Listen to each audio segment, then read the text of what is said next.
శ్రీ గురుదేవాయ నమః. ఓం శ్రీ గురుదేవాయ నమః. భజ గోవిందం భజ గోవిందం భజ గోవిందం భజ గోవిందం గోవిందం భజ మూఢమతే గోవిందం భజ మూఢమతే సంప్రాప్తే సన్నిహితే కాలే సంప్రాప్తి సన్నిహితే కాలే నహి నహి రక్షతి డుక్రీకరణే నహి నహి రక్షతి డుక్రీకరణే భగవద్గీత కించిదధీత భగవద్గీత కించిదధీత గంగాజల లవ కణికా పీత గంగా జల కణికాపీత సకృదపి యేన మురారి సమర్చ సకృదపి ఏన మురారి సమర్చ క్రియతే తస్య యమోపి న చర్చా క్రియతే క్రియతే తస్య క్రియతే తస్య యమోపి యమో న చర్చా. హే మూఢమతే అంటున్నారు. అంటే మూఢమతి అన్న పదానికి అర్థం చేసుకోవాలంటే మనం అందరం ఎందుకు మూఢమతులం అంటే ఒక ఉపమానంతో అర్థం చేసుకున్నాం. లోకంలో అందరూ చేసే పనుల ప్రయత్నాలు ఎట్లా ఉన్నాయంటే తలకాయ లేని వాడికి తలనొప్పి వచ్చిందట, వాడు తలనొప్పికి మందు వెతుకుతున్నట్ట. అట్లా ఉంది లోకంలో అందరూ చేసే పనులు ప్రయత్నాలు. తలనొప్పికి మందు వెతకటంలో తలకాయ ఉందో లేదో కూడా తెలియటం లేదు, వీడు చూసుకోవటం లేదట. అందుకే మనందరం గారు మూఢమతే అంటే లేని దాన్ని ఊహించుకొని దాన్ని వెంటబడుతున్నాం, దాని మీద చాలా కృషి చేస్తున్నాం. అయితే ఇప్పుడు ఇంతకీ ఏది అది లేనిది అంటే మా సంసారం లేదా, భార్య బిడ్డలు లేరా, లేదా మా వ్యవహారం లేదా, ఇదా మీరు అనేది లేని జగత్తు అని అడిగితే అట్లా కాదట. సృష్టిలో అపరా ప్రకృతి, పరాప్రకృతి, పురుషుడు, వేదములు, శాస్త్రములు, సాధన, తనను తాను గుర్తించి నిలుపుకొని చేశాననుకునే అన్ని కూడా చివరికి ఒక్క అంశంతో పోల్చినప్పుడు లేనివే. ఏమిటి అంటే ఉండుట అన్న ఉనికి అంశంతో పోల్చినప్పుడు ఇవేవి లేనివే అనిపించుకుంటాయి. ఆ ఉనికి అంశమే జీవుడి యొక్క స్థిర నిజ స్వరూపం. దానికి మళ్ళీ సాధనాంశములు చెప్పినా, శాస్త్రాన్ని చెప్పినా అదంతా కూడా రెండవ మెట్టు మాట. ఎందుకు ఇప్పుడు ఉందంటున్నావు గనుక సరే, నువ్వు లేదని తెలుసుకోవటానికి చేయవలసిన అభ్యాసం ఎటువంటిదో అది చూపిస్తోంది. అందుకే మూఢమతే అన్న పదాన్ని అర్థం చేసుకోవాలంటే ముహ వైచిత్య ధాతువు ఎక్కడ చెప్తోంది. ఇన్నాళ్ళు మనం ఎట్లా అనుకుంటున్నాము, అన్ని విడిచిపెట్టే వెళ్లే వాటినే అభ్యాసం చేస్తున్నాడు వీడు, అందుకు వీడి మూఢమతి. ఏదైనా తను తీసుకువెళ్లేది ఉంటే దాని కొరకు కూర్చుకొనట కొరకు ప్రయత్నం చేస్తే అప్పుడు వీడు కాస్త గోవిందుణ్ణి భజన చేసిన వాడు అని ఒక స్థాయిని మననం చేస్తూ వస్తున్నాం. కానీ ఇంకా ఉన్నత స్థాయికి వెళితే గోవిందుణ్ణి భజన చేయటం అంటే ఏమిటంటే ఉన్న ఉనికిని గుర్తించటం అంతే, తర్వాత మాట లేదు. ఇది సృష్టిలో శాసనం అందామంటే సృష్టి లేదంటే మరి ఇక శాసనం ఏముంది, సత్యం ఇది. అందుకే సదేవ సౌమ్య ఇదమగ్రే ఆసీత్, సతేవ ఆసీత్, ఇంకా మాట్లాడడానికి ఏం లేదు. సతేవ ఆసీత్ తర్వాత ఏమిటి అంటే ఇంకా తర్వాత ఎన్ని మాట్లాడినా సరే దానికి వ్యాఖ్యానాలు ఉపవ్యాఖ్యానాలే అవుతాయి, గాని సత్యం మాత్రం అంతే. ఏమిటి అంటే ఉనికి ఉంది ఇంతే. అయితే కానీ అని తర్వాత మనం మాట్లాడే ఈ పదం ఉందో ఆ పదానికి వివరణ శాస్త్రం. జీవుడు అంటాడు కదా, మరి తలకాయ లేకపోతే ఇంకా సమస్య ఉంది. తలనొప్పి తీవ్రంగా ఉందని బాధపడిపోతున్నాడు. ఏ మందులు వెతుకుతున్నాడో, అలోపతి, హోమియోపతి, ఆయుర్వేదం, యునాని, ఇంకేమో పంచగవ్యం, ఇంకేదో మందు కావాలని వెతుక్కుంటున్నాడు వీడు. కానీ వీడికి తలకాయ లేదని చెబుతోంది శాస్త్రం. ఇప్పుడు తలకాయ లేనప్పుడు తలనొప్పి ఎట్లా వస్తుంది చెప్పండి? ఎట్లా వస్తుంది? ఊహించుకుంటే వస్తుంది, ముందనుకుంటే వస్తుంది. అయితే ఊహకు అంత శక్తియా అంటే అంతే శక్తి. ఎట్లాగో రోజు ఇది మనం అనుభవిస్తున్నాం మన జీవితంలో. మనిషి తరచి తరచి చూసుకోవాలి తన స్థితిని, తన దేహంతో తన ప్రక్రియను. ఎందుకంటే ఈ మాటలన్నీ మళ్ళీ ఇప్పుడు మనం మాట్లాడబోయే మాటలన్నీ కూడా ఏ సత్యాన్ని మనం ఇప్పుడు చెప్పుకున్నామో, మనం ప్రతిష్ఠ చేసుకున్నామో ఆ సత్యాన్ని గుర్తించటం కోసం తర్వాత మాట్లాడే పదములు, శాస్త్రము, వ్యాఖ్యానం అంతా. మనిషి తన దేహంతో బ్రతుకుతున్నంత కాలము దేహాన్ని అర్థం చేసుకుంటే ఈ శాస్త్రాన్ని వెతకనక్కర్లేకుండా ఉండే ప్రత్యక్షమైన జ్ఞానం తనకు లభిస్తుంది. ఎందుకంటే దేని గురించిన వివరణ శాస్త్రాల్లో చెప్పబడుతుందో, ఏ సృష్టిని గురించి వెతుకుతున్నాడో, ఒక శాస్త్రవేత్త వెతుకుతున్నాడో, ఒక విజ్ఞాన శాస్త్రవేత్త వెతుకుతున్నాడో, ఒక అద్వైత సిద్ధాంతి వెతుకుతున్నాడో, ఒక ద్వైతి ఆరాధన చేస్తున్నాడో, ఒక విశిష్టాద్వైతి మాట్లాడుతున్నాడో, అన్నీ కూడా ఎక్కడ తెలియబడతాయంటే కేవలం తనలో తనకి ప్రత్యక్ష అనుభవంగా తెలియబడతాయి. దీన్ని మించిన సత్యం సృష్టిలో ఇంకొకటి లేదు. ఎట్లాంటి సత్యము ఎన్నోసార్లు మనము ఈ ఉపమానాన్ని మననం చేసినా కూడా మనకు దాని విలువ తెలియటం లేదు. ఏమిటది? రుచి ఎట్లా తెలుస్తుంది మనిషికి? ఎట్లా తెలుస్తుంది? రుచి ఎట్లా తెలుస్తుంది మనిషికి? నాలుక మీద పదార్థం పడితే స్వానుభవంలో తెలుస్తుంది. అంతేనా? స్వానుభవాన్ని మించిన వివరణ ఏది ఇవ్వగలదు? చివరికి ఒక పదార్థం గురించి ఎంతో వర్ణించిన వర్ణన గాని, ఇంకెవరైనా తిన్నవారు గాని చెప్పిన అనుభవాల కంటే కూడా ఆ పదార్థమే ఏదో పండో తీపి మిఠాయో ఉంది, అదే జీవం పోసుకొని వచ్చి చెప్పి నేను ఇట్లా ఉంటానని వర్ణించిన దానికంటే కూడా స్వానుభవం ఏమిటి? తనకి నాలుక మీద వేసిన వెంటనే తాను గుర్తించగలడు. ఇంతకంటే గొప్ప రచన సృష్టిలో ఇంకేదైనా ఉందా? సృష్టిలో మనుషులు ఈ దేహాన్ని చూసి దేని మీద మురిసిపోతారంటే, దేహం అందంగా ఉందని మురిసిపోతాడు, దేహం బలంగా ఉందని మురిసిపోతాడు. ఆడవాళ్ళేమో అందంగా ఉన్నామని మురిసిపోతుంటారు, అవయవ సౌష్ఠవం చూసుకుని మురిసిపోతారు. మగవాళ్ళేమో కండబలం చూసి మురిసిపోతారు. ఆ కండబలం ఎంతసేపు ఉంటుంది? ఒక బియ్యం బస్తా ఎత్తాలనుకోండి, ఎత్తితే తనకు చాలా బలం ఉన్నట్టు, కండబలం ఉన్నట్టు. ఈ కండబలాన్ని అంతటినీ కూడా ధారణ చేయటానికి లోపల సన్న నరాలు ఉన్నాయి. ఒకటి తెగిపోతే ఏమవుతుంది? అంత కండంతా తన కండ బలం అంతా ఏమవుతుంది? టక్కున చచ్చుకుంటుంది, చచ్చుపడుతుంది దేహం అంట. ఇంత అందమైన దేహం మీద ఏ చిన్న గాలి ధూళి సోకినా కూడా మసి పారిపోతుంది. ఎంతో ఉన్నతమైన రచనగా తనలో తానే అనుభవ రూపంలో సత్యాన్ని తెలుసుకునేటట్లుగా చేసిన ఈ దేహ రచనను ఎంతగా మూఢబుద్ధితో మనిషి ఏమేం చేస్తున్నాడో ఆ అజ్ఞానానికి అంతులేదు. అందుకే శంకరాచార్యులు ఏమన్నారు? అహో అజ్ఞజన అజ్ఞత అన్నారు. ముక్కు మీద వేలేసుకున్నారట. ఏమిటి అజ్ఞజనుల అజ్ఞత అంటే? తెలియని వాళ్ళ తెలియనితనం ఏమిటిది అని ఆశ్చర్యపోతున్నారు ఆయన. ఎందుకు అంత ఆశ్చర్యపోతున్నారంటే గుర్తించిన వాడి స్థితి మరి అట్లా ఉంది. ఎందుకు? గుర్తించిన వాడికి ఏ విధమైన రచనా పరికరములు ఇవ్వబడినాయో గుర్తించకుండా తిరుగుతున్న వాడికి కూడా అవే ఉన్నాయి. వాడికేం తక్కువ ఇవ్వలేదు కదా, ఎక్కడ ఏం తక్కువ చేయలేదు. సృష్టి అని మాట్లాడుకున్నప్పుడు ఎవరికీ తక్కువ చేయలేదు. అందులో మనుషులందరికీ సమాన తెలివితోనే పుట్టించింది.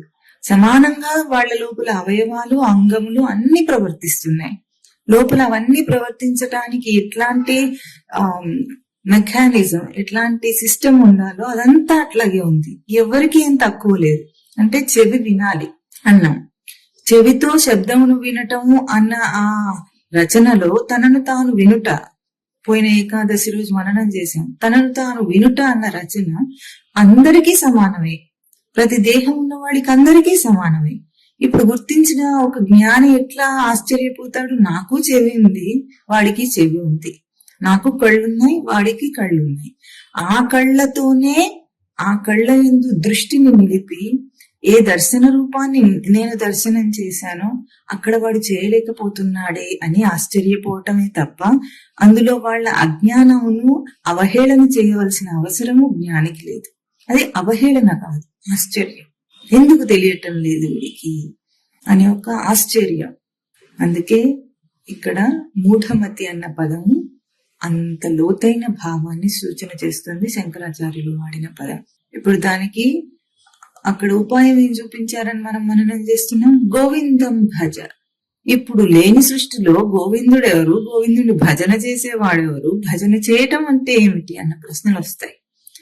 అప్పుడు స్పష్టంగా మనం శాస్త్రం యొక్క వాక్యములనే ఆధారంగా తీసుకుంటున్నప్పటికీ ఆ శాస్త్ర వాక్యములు ఎట్లా ఉన్నాయంటే తనలో తెలిసేటట్లుగా ఏ వాక్యం చెప్తే, ఏ పదం చెప్తే తాను వాక్యాన్ని విడిచేసి భావాన్ని పట్టుకుని అపరోక్షమైన ఆ ప్రత్యక్ష అనుభవాన్ని పొందగలుగుతాడో అది స్పష్టంగా తెలిసేటట్టుంది. కనుక ఆ వాక్యం పరోక్షమే అయినా, సృష్టిలో ఊహాకల్పితమే అయినా అంత గొప్పది. అది ఏమిటది? ప్రజ్ఞానం బ్రహ్మ మహావాక్యం, తత్వమసి మహావాక్యం, అహం బ్రహ్మాస్మి, అయమాత్మ బ్రహ్మ అనే ఈ 4 మహావాక్యాలు. అందుకే అవి మహావాక్యాలైనవి. ఎందుకు మహావాక్యాలైనవి అంటే ఏం వ్యక్తం చేస్తున్నాయి? వాక్యం అంటే వ్యక్తం చేస్తుంది. దేన్ని వ్యక్తం చేస్తున్నాయంటే మహత్తుని. దేని? ఏ సత్యము సృష్టిలో అత్యంత విలువైనదో, అత్యంత అనుభవైక వేద్యమైనదో ఆ సత్యంను వ్యక్తం చేస్తున్నాయి కనుక అవి మహావాక్యములేని.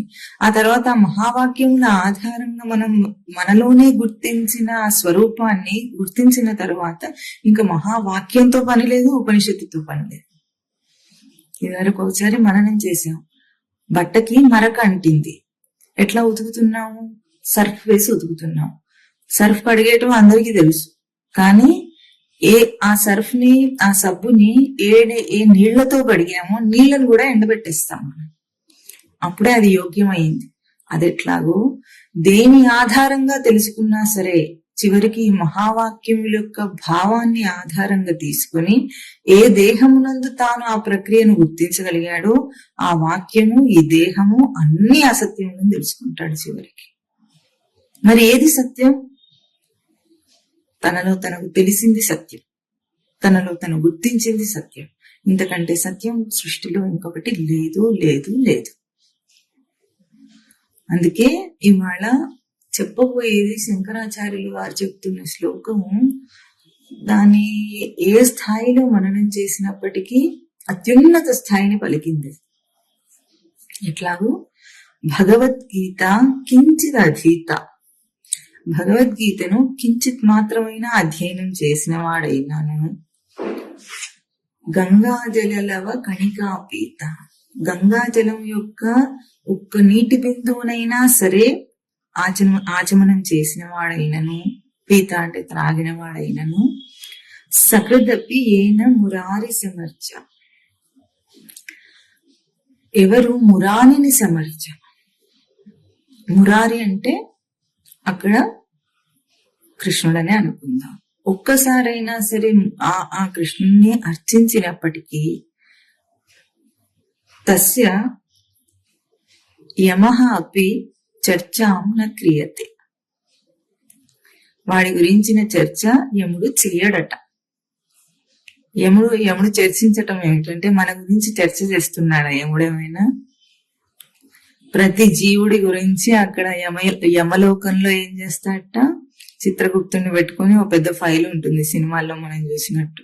ఆ ఫైల్లో పేజీలు అయిపోవు, తెరవగానే ఏ పేజీ కావాలంటే అదే తెరుచుకుంటుంది. అదే అట్లా సినిమాల్లో చూపిస్తే అది ఫ్యాంటసీ బాగుంటుంది మనకి.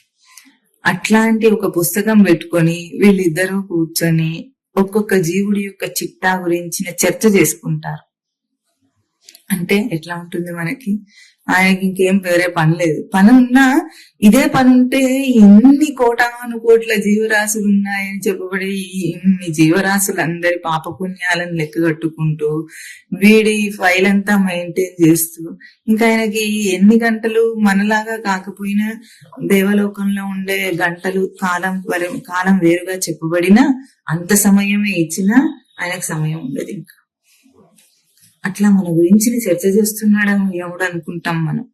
అంటే ఏమిటి? పాపపుణ్యాలు లెక్కగట్టి వాడు ఆయుష్ని లెక్కగట్టి ఎప్పుడెప్పుడు ఎవరెవరిని తీసుకువెళ్ళిపోవాలి అని ఆలోచించడం ఆయన పనిలాగా ఆయన అనేవాడు ఒకడు ఉండి, యమలోకం అనేది ఒకటి ఉండి అక్కడికి తీసుకెళ్లి ఆ తర్వాత కోర్టులో నిలబెట్టి ఇవన్నీ సినిమాలో మనం చూసాం కనుక ఇదివరకే ఎట్లా ఉంటుంది ఊహించుకోవడానికి. మన లోకంలో మనిషి కల్పించుకున్న ఒక కోర్టు ఉంది. ఆ కోర్టు బోన్ ఉంది. ఆ బోన్ లో వీడు నిలబడతాడు. న్యాయస్థానంలో జడ్జి ఉంటాడు, న్యాయమూర్తి ఉంటాడు. అక్కడ న్యాయం చెప్పబడుతుంది. ఇదే తీసుకెళ్లి యమలోకం సీన్ లో కూడా పెట్టుకున్నాడు.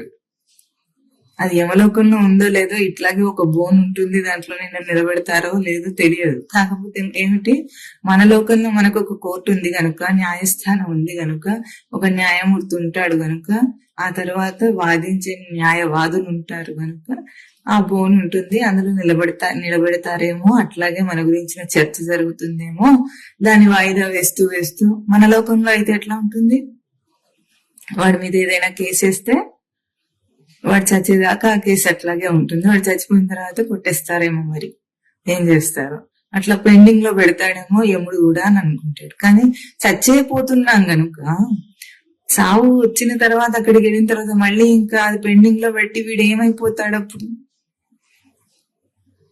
దాని గురించిన తీర్పు చెప్పే తీరాలి. ఏదో ఒకటి మనలాగా పెండింగ్ లో పెట్టుకోలేడు యముడు. ఎందుకంటే పెండింగ్ ఫైల్స్ అన్ని ఇప్పటికే చాలా ఎక్కువైపోయి, మొన్న ఎవరో ఒకరు అడుగుతున్నారు, ఇంత జ్ఞానము ఇంత అంతా లోకంలో బాగా ఎక్కువైపోయిందట. అంటే ఇంటర్నెట్ లో అందరి ప్రవచనాలందరివి ఎక్కువైపోయినాయి. ప్రతి ఛానల్ వాళ్ళు ఏదో చెప్పడం మొదలు పెడుతుంటే ఇంత అందరికీ తెలిసినప్పటికీ కూడా, ఎంతో మంది ముక్తిని పొందినప్పటికీ కూడా బహవో జ్ఞాన తపసాపూతాహ మద్భావమాగతాహ అన్నాడు కదా స్వామి. అయినా కూడా ఇంతమంది ప్రజలు ఎందుకున్నారు, ఇంకా ఇంతమంది జీవరాశులు ఎందుకున్నాయి ఈ భూమి మీద అని అడుగుతున్నారు ఎవరో ఒకరు అమాయకులు. అయితే వాళ్ళకి చెప్పింది ఏమిటంటే, ఇంతమందిని ఎంతమందిని చూస్తున్నావో అంతమంది దేహధారులుగా పశుపక్ష క్రిమికీటకాది జన్మలను ఎత్తిన వాళ్లే కాకుండా, మనుషులు కాకుండా, ఇంకా జన్మ కోసం తహతహలాడుతున్న జీవులన్నీ ఇక్కడే మన చుట్టూ తిరుగుతూ ఉన్నాయి. ఇంకా వాడికి ఆ దేహం తెచ్చుకునే అర్హత కూడా లేక తిరుగుతున్న జీవులు ఉన్నాయి అని. అంటే దాని అర్థం ఏంటి, అందరు ముక్తులు అయిపోయిన తర్వాత ఇంకా ఇంతమంది ఎందుకున్నారని ఆవిడ సందేహం అన్నమాట. సరే, అయితే ఇట్లాగూ ఈ జీవులందరి గురించి యముడు చర్చ చేస్తున్నట్ట. ఆ చర్చ ఏమిటి, వీళ్ళని ఎప్పుడు తీసుకెళ్ళాలి అని. అది ఎవరికి ఉండదు, మూడు ఉపమానాలను చూపించి వీళ్ళకి ఆ యముడు నీ గురించి చర్చ చేయడు. ఇంకా నీ ఫైల్ ఆయన దగ్గరికి వెళ్ళదట. వైకుంఠం నుండి నేరుగా వచ్చేస్తుంది వాళ్ళకి. ఆ ధ్రువ చరిత్రలో అట్లాగే ఒక రథం వచ్చేస్తుంది ధ్రువుడికి. అందులో విష్ణు పార్శ్వదులు వచ్చి ధ్రువుడిని తీసుకొని వెళ్ళిపోతారట సశరీరంగా. అట్లాగే ఎవరికి ఈ యముడి యొక్క చర్చ ఉండదంటే, యముడికి గోల ఎప్పుడు ఉండదంటే, భగవద్గీత కించిత్ అధీత.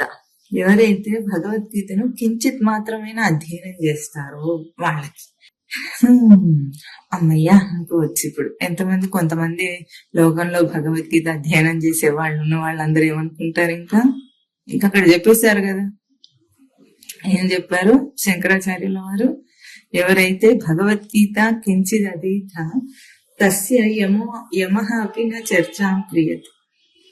వాళ్ళ గురించి ఇంకా యముడు చర్చించే ప్రసక్తి లేదు. అంటే వీళ్ళందరూ ఇంకా అయిపోయింది, ముక్తులే. ఎవరెవరు భగవద్గీత అధ్యయనం చేస్తున్నారు, ఎందుకు కించిత్ అన్నారు, వీళ్ళు కించిత్ ఎందుకు, 18 అధ్యాయం పడ్డాలే. స్వామివారు చెప్తుంటారు కదా, ఏకాదశి రోజున 18 అధ్యాయం పడ్డాలే, 18 అధ్యాయం చదివేస్తారు. అట్లా చాలా మంది ఉన్నారు లోకంలో. వీళ్ళందరికీ అయిపోయింది. ఇంకా యముడు వాళ్ళ గురించిన చర్చ చేయడు. వీళ్ళకి వస్తే గిస్తే వైకుంఠం నుండి ఏదైనా రావాల్సిందే, లేదా గాని విష్ణుదూతలు రావాలి గాని యమదూతలు రారు ఇంక అని అనుకుని అట్లా అర్థం చేసుకోకుండా అక్కడ నిజంగా శంకరాచార్యుల వారు ఏం చెప్తున్నారో అది చూద్దాం. ఇంకోటి గంగా జలలవ కణికా పీత, ఇది ఇంకా సులభంగా ఉంది. భగవద్గీత చదివే వాళ్ళు లోకంలో కొంతమంది తక్కువ మంది ఉండొచ్చు, వాళ్ళ సంఖ్య తక్కువై ఉండొచ్చు, కానీ గంగాజలమును ఆచమనం చేయని వాళ్ళు ఎవడు ఉంటాడు? హిందువై పుట్టిన వాళ్ళందరూ ఎక్కడెక్కడ చేస్తారు? హరిద్వారం గంగలో, ఋషికేశం గంగలో, కాశీ గంగలో, బద్రీనారాయణం గంగలో, కేదార్నాథ్ గంగలో, అంతటా గంగే కదా. గంగ ప్రవహిస్తూ ప్రవహిస్తూ రూపాంతరాలు చెందుతూ ఉంటుందట. అంటే మందాకిని అంటారు ఒక చోట, ఇంకా వేరే వేరే పేర్లతో ప్రవహిస్తూ ఉంటుంది. ఆ పేర్లు ప్రవహించినప్పుడల్లా వీడు అన్ని గుండాల్లో మునిగేసి వస్తాడు. మీకు తెలుసా, కాశీ యాత్ర, ఈ చార్ధామ్ యాత్ర చేస్తే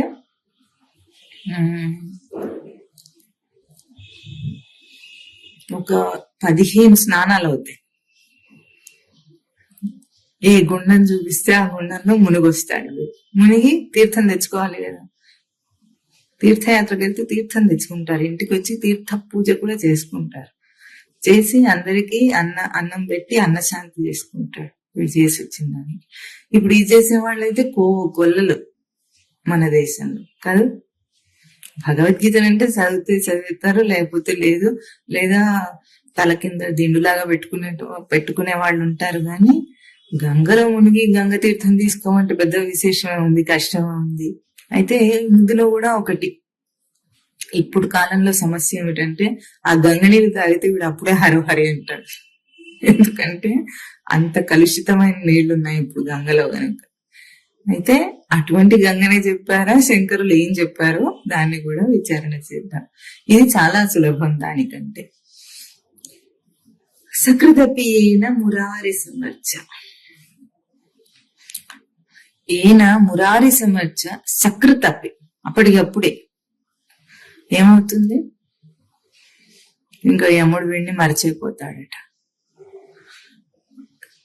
మురారిని సమర్చ అంటే కృష్ణుడికి పూజ చేసిన వాళ్ళని అనుకుందాం అక్కడ. ఇంక దీనికి ఏం లోటు మనకి? శనివారం వెంకటేశ్వర స్వామి గుడికి వెళ్లాల్సిందే అన్నవాళ్ళు లోకంలో బోల్డంత మంది. మన మఠంలో విన్న కొబ్బరికాయ కథ చాలా ప్రఖ్యాతి చెందిన కథ. ఎట్లాగో శనివారం కొబ్బరికాయ కొట్టడానికి గుడికి వెళ్ళినప్పుడు అక్కడి నుండి వస్తూ సగం చిప్ప తెచ్చుకుంటాడట. పురోహితుడితో వాదించి మరి పెద్ద చిప్ప తనకు కావాలని తెచ్చుకొని వస్తూ దోవలో బీన్స్ కొనుక్కుంటాడట. 1/2 కేజీ బీన్స్ కొనుక్కొని వచ్చి ఆవిడికి ఇస్తాడట. ఏమని? ఆదివారం రోజు బీన్స్ కూరలో కొబ్బరి వేయమని. ఈ కథ మనం చాలా సార్లు విన్నాము, వినని వాళ్ళ కోసం మళ్ళీ ఒకసారి చెప్పుకున్నాం. ఇట్లా శనివారం గోవిందుణ్ణి భజించే వాళ్ళు చాలా మంది ఉంటారు కదా. అదీగాక మళ్ళీ తీర్థయాత్రల పేరిట పెద్ద తిరుమలకి, చిన్న తిరుమలకి, ద్వారక తిరుమలకి కూడా, పెద్ద తిరుమలకు కూడా, తిరుపతి తిరుమలకు కూడా వెళ్లేవాళ్ళు సంవత్సరానికి 4-5 సార్లు వెళ్లేవాళ్ళు ఎంతమంది? లెక్కలేనంత మంది. దానికేం లోటే లేదు అసలు, ఎప్పుడు అందుకే రష్. ఇంకేమిటి, ఏదో అర్చన పూజ ఏదో సేవ చేయిస్తాడు కదా వెళ్ళినవాడు, గుడికి వెళ్ళినవాడు. అప్పుడు పోనీ కనీసం సంవత్సరానికి ఒకసారి వాడి పెళ్లి రోజు అనేది పడే రోజు ఏదో ఒక రోజన్నా కనీసం అర్చన అయితే చేయిస్తాడా లేదా? గోత్రనామాలని చెప్పి చేయిస్తాడా? ఇంకేమిటి, అయిపోయింది. ఇది కూడా చేసేసాడు. ఇది చేయని వాళ్ళు ఎవడు? హిందువై పుట్టిన వాళ్ళు. అంటే ఇప్పటికీ ఈ 3 చేసిన వాళ్ళైతే ఇంకా యముడు వీళ్ళ గురించి ఆలోచించుట. ఇంకా యముడు ఇది నా సబ్జెక్ట్ కాదు, నా ఫీల్డ్ కాదు, నా కేటగిరీ కాదు వీళ్ళందరూ అని వదిలేస్తాడు. ఇంకేం కావాలి మనకి? ఇదే శంకరులు ఇచ్చిన అభయం మనకి.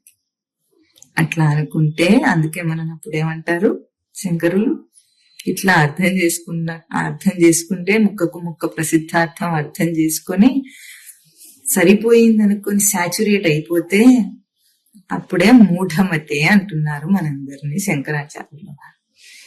ఎందుకో ఇప్పుడు అర్థం చేసుకుందాం. మూడు ఉపమానాల్లో కూడా చెప్పబడిన సత్యం ఏమిటి ఇక్కడ? భగవద్గీత కించిత్ అధీత, కించిత్ మాత్రమైనా సరే అధీత. అధీత అంటే అధ్యయనం చేసిన వాడు అంటే అధి అయనం. అధి అయనం పదంలో అధి అయనం అనే రెండు పదములు ఉన్నాయి, సమాసం అది. అధి అంటే డూధాయ ధారణ పోషణయో ధాతు, అయనం అంటే అయగతో ధాతు. అయగతం అంటే నిరంతర ప్రవర్తన, ప్రాప్తి, ఎరుక. ఇది చాలా సార్లు వినేసాం మనం మఠంలో, ప్రవచనాల్లో వస్తూనే ఉంటుంది. ఆధ్యాత్మికము, అధ్యయనము, ఈ పదాలు, ధారణ, ఇవన్నీ చాలా సార్లు విన్నాం మనం. విని విని ఎట్లా ఉందంటే ఇప్పుడు చౌకైపోయింది మనకి, టక చెప్పేయగలుగుతాం. కానీ అంటే ఏమిటి, అంటే ఏమిటో ఇప్పుడు మనం నిజంగా దాన్ని అనుభవంలోకి ఈ పదాన్ని తీసుకోవటం. ఎట్లాగైతే ఇందాక ఒక ప్రజ్ఞానం బ్రహ్మ తత్వమసి మహావాక్యాలు తనకు ఒక ఆలంబన. దేనికి ఆలంబన? ప్రత్యక్షానుభూతి పొందటానికి ఆలంబనలవి. అంత అక్షరంలోనే ఆ వాక్యాలున్న ఆ వాక్యాల్లో కూర్చబడిన అక్షరాల్లోనే మహిమ ఉందా? ప్రజ్ఞానం బ్రహ్మ అన్న ఆ అక్షరాల్లోనే ఉందా, లేదా ఆ అక్షరాల్లోని భావాన్ని గుర్తించి అనుభవంలో అనుభవిస్తున్న వాడి అనుభవంలో ఉందా? అట్లాగే ఇక్కడ కూడా భగవద్గీత అన్న ఒక గ్రంథం ఉందని అనుకుందాం. ఆ గ్రంథం యొక్క విలువ ఎట్లా? దాన్ని అధ్యయనం చేయటం అంటే ఎట్లా? అంటే దీన్ని కూడా కేవలం ఇంకా ప్రసిద్ధార్థాన్ని మించిన ఇంకొక గొప్పగా చెప్పుకోవాలంటే, అధ్యయనంలో కూడా లోకంలో చేసే అధ్యయనం ఎట్లా ఉంటుంది, దాన్ని వాళ్ళు అధ్యయనం కూడా అనరు, పారాయణం అంటారు. భగవద్గీత పారాయణం అంటారు. ఎక్కువగా అందరూ ఆ పదమే వాడుతుంటారు. అయినా పారస్య అయినం, అది కూడా చాలా గొప్ప పదమే. వాళ్ళు వాడినంత మాత్రాన అదేం చీప్ అయిపోదు, చౌకైపోదు. పారాయణం చేస్తున్నాం అన్న వాళ్ళందరూ ఎట్లాగూ, ఎవరైనా నువ్వు చూసావు చూడలేదు, ఎక్కడైనా సభల్లో ఎట్లా చూస్తారు, ఇద్దరు కూర్చొని ఉంటారు, రెండు బ్యాచ్లుగా డివైడ్ అవుతారు, వాళ్ళు విభాగం అవుతారు. విభాగం ఉంది, డివైడ్ అనేది బాగుంది. వాళ్ళకి రెండు ముక్కలయ్యి ఏం చేస్తారు, భగవద్గీతలోని 4 పాదాల్లో 2 పాదాలు ఒకరు, ఇంకో 2 పాదాలు ఇంకొకరు, మళ్ళీ వీడు ఇంకో శ్లోకంలో 2 పాదాలు వీడు, 2 పాదాలు వాడు.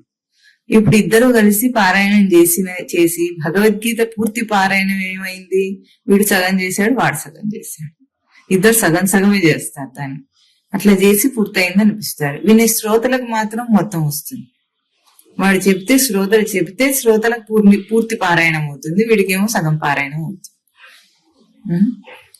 అట్లా పారాయణం చేయకుండా అందులో వాళ్ళకి ఏం అర్థం అవుతుందో కాదో కూడా లేదు, తెలిసి తెలియని ఒక స్వరం కట్టుకొని ఆ స్వరంతోనే పాడుకోవాలన్న ఒక దృష్టితో, అట్లాగైతే నోట పట్టింది చెప్పగలుగుతారు, కంఠస్థం అవుతుంది అన్న దృష్టితోనో, లేదా లోకంలో అందరూ చేస్తున్నారని.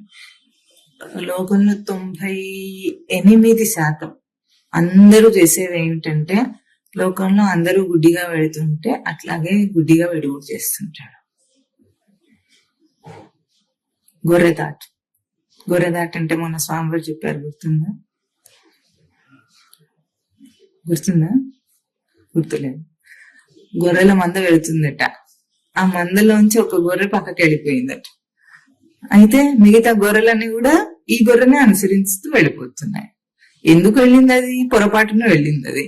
పొరపాటున వెళ్ళిపోతే ఇంకా దాని గురించి ఏం ఆలోచించకుండా ఈ గొర్రెల మందంతా కూడా అటు తిరిగిపోయింది. ఎట్లాగో లోకంలో 98% మనుషులు చేసే అన్ని పనులు గొర్రెదాటి.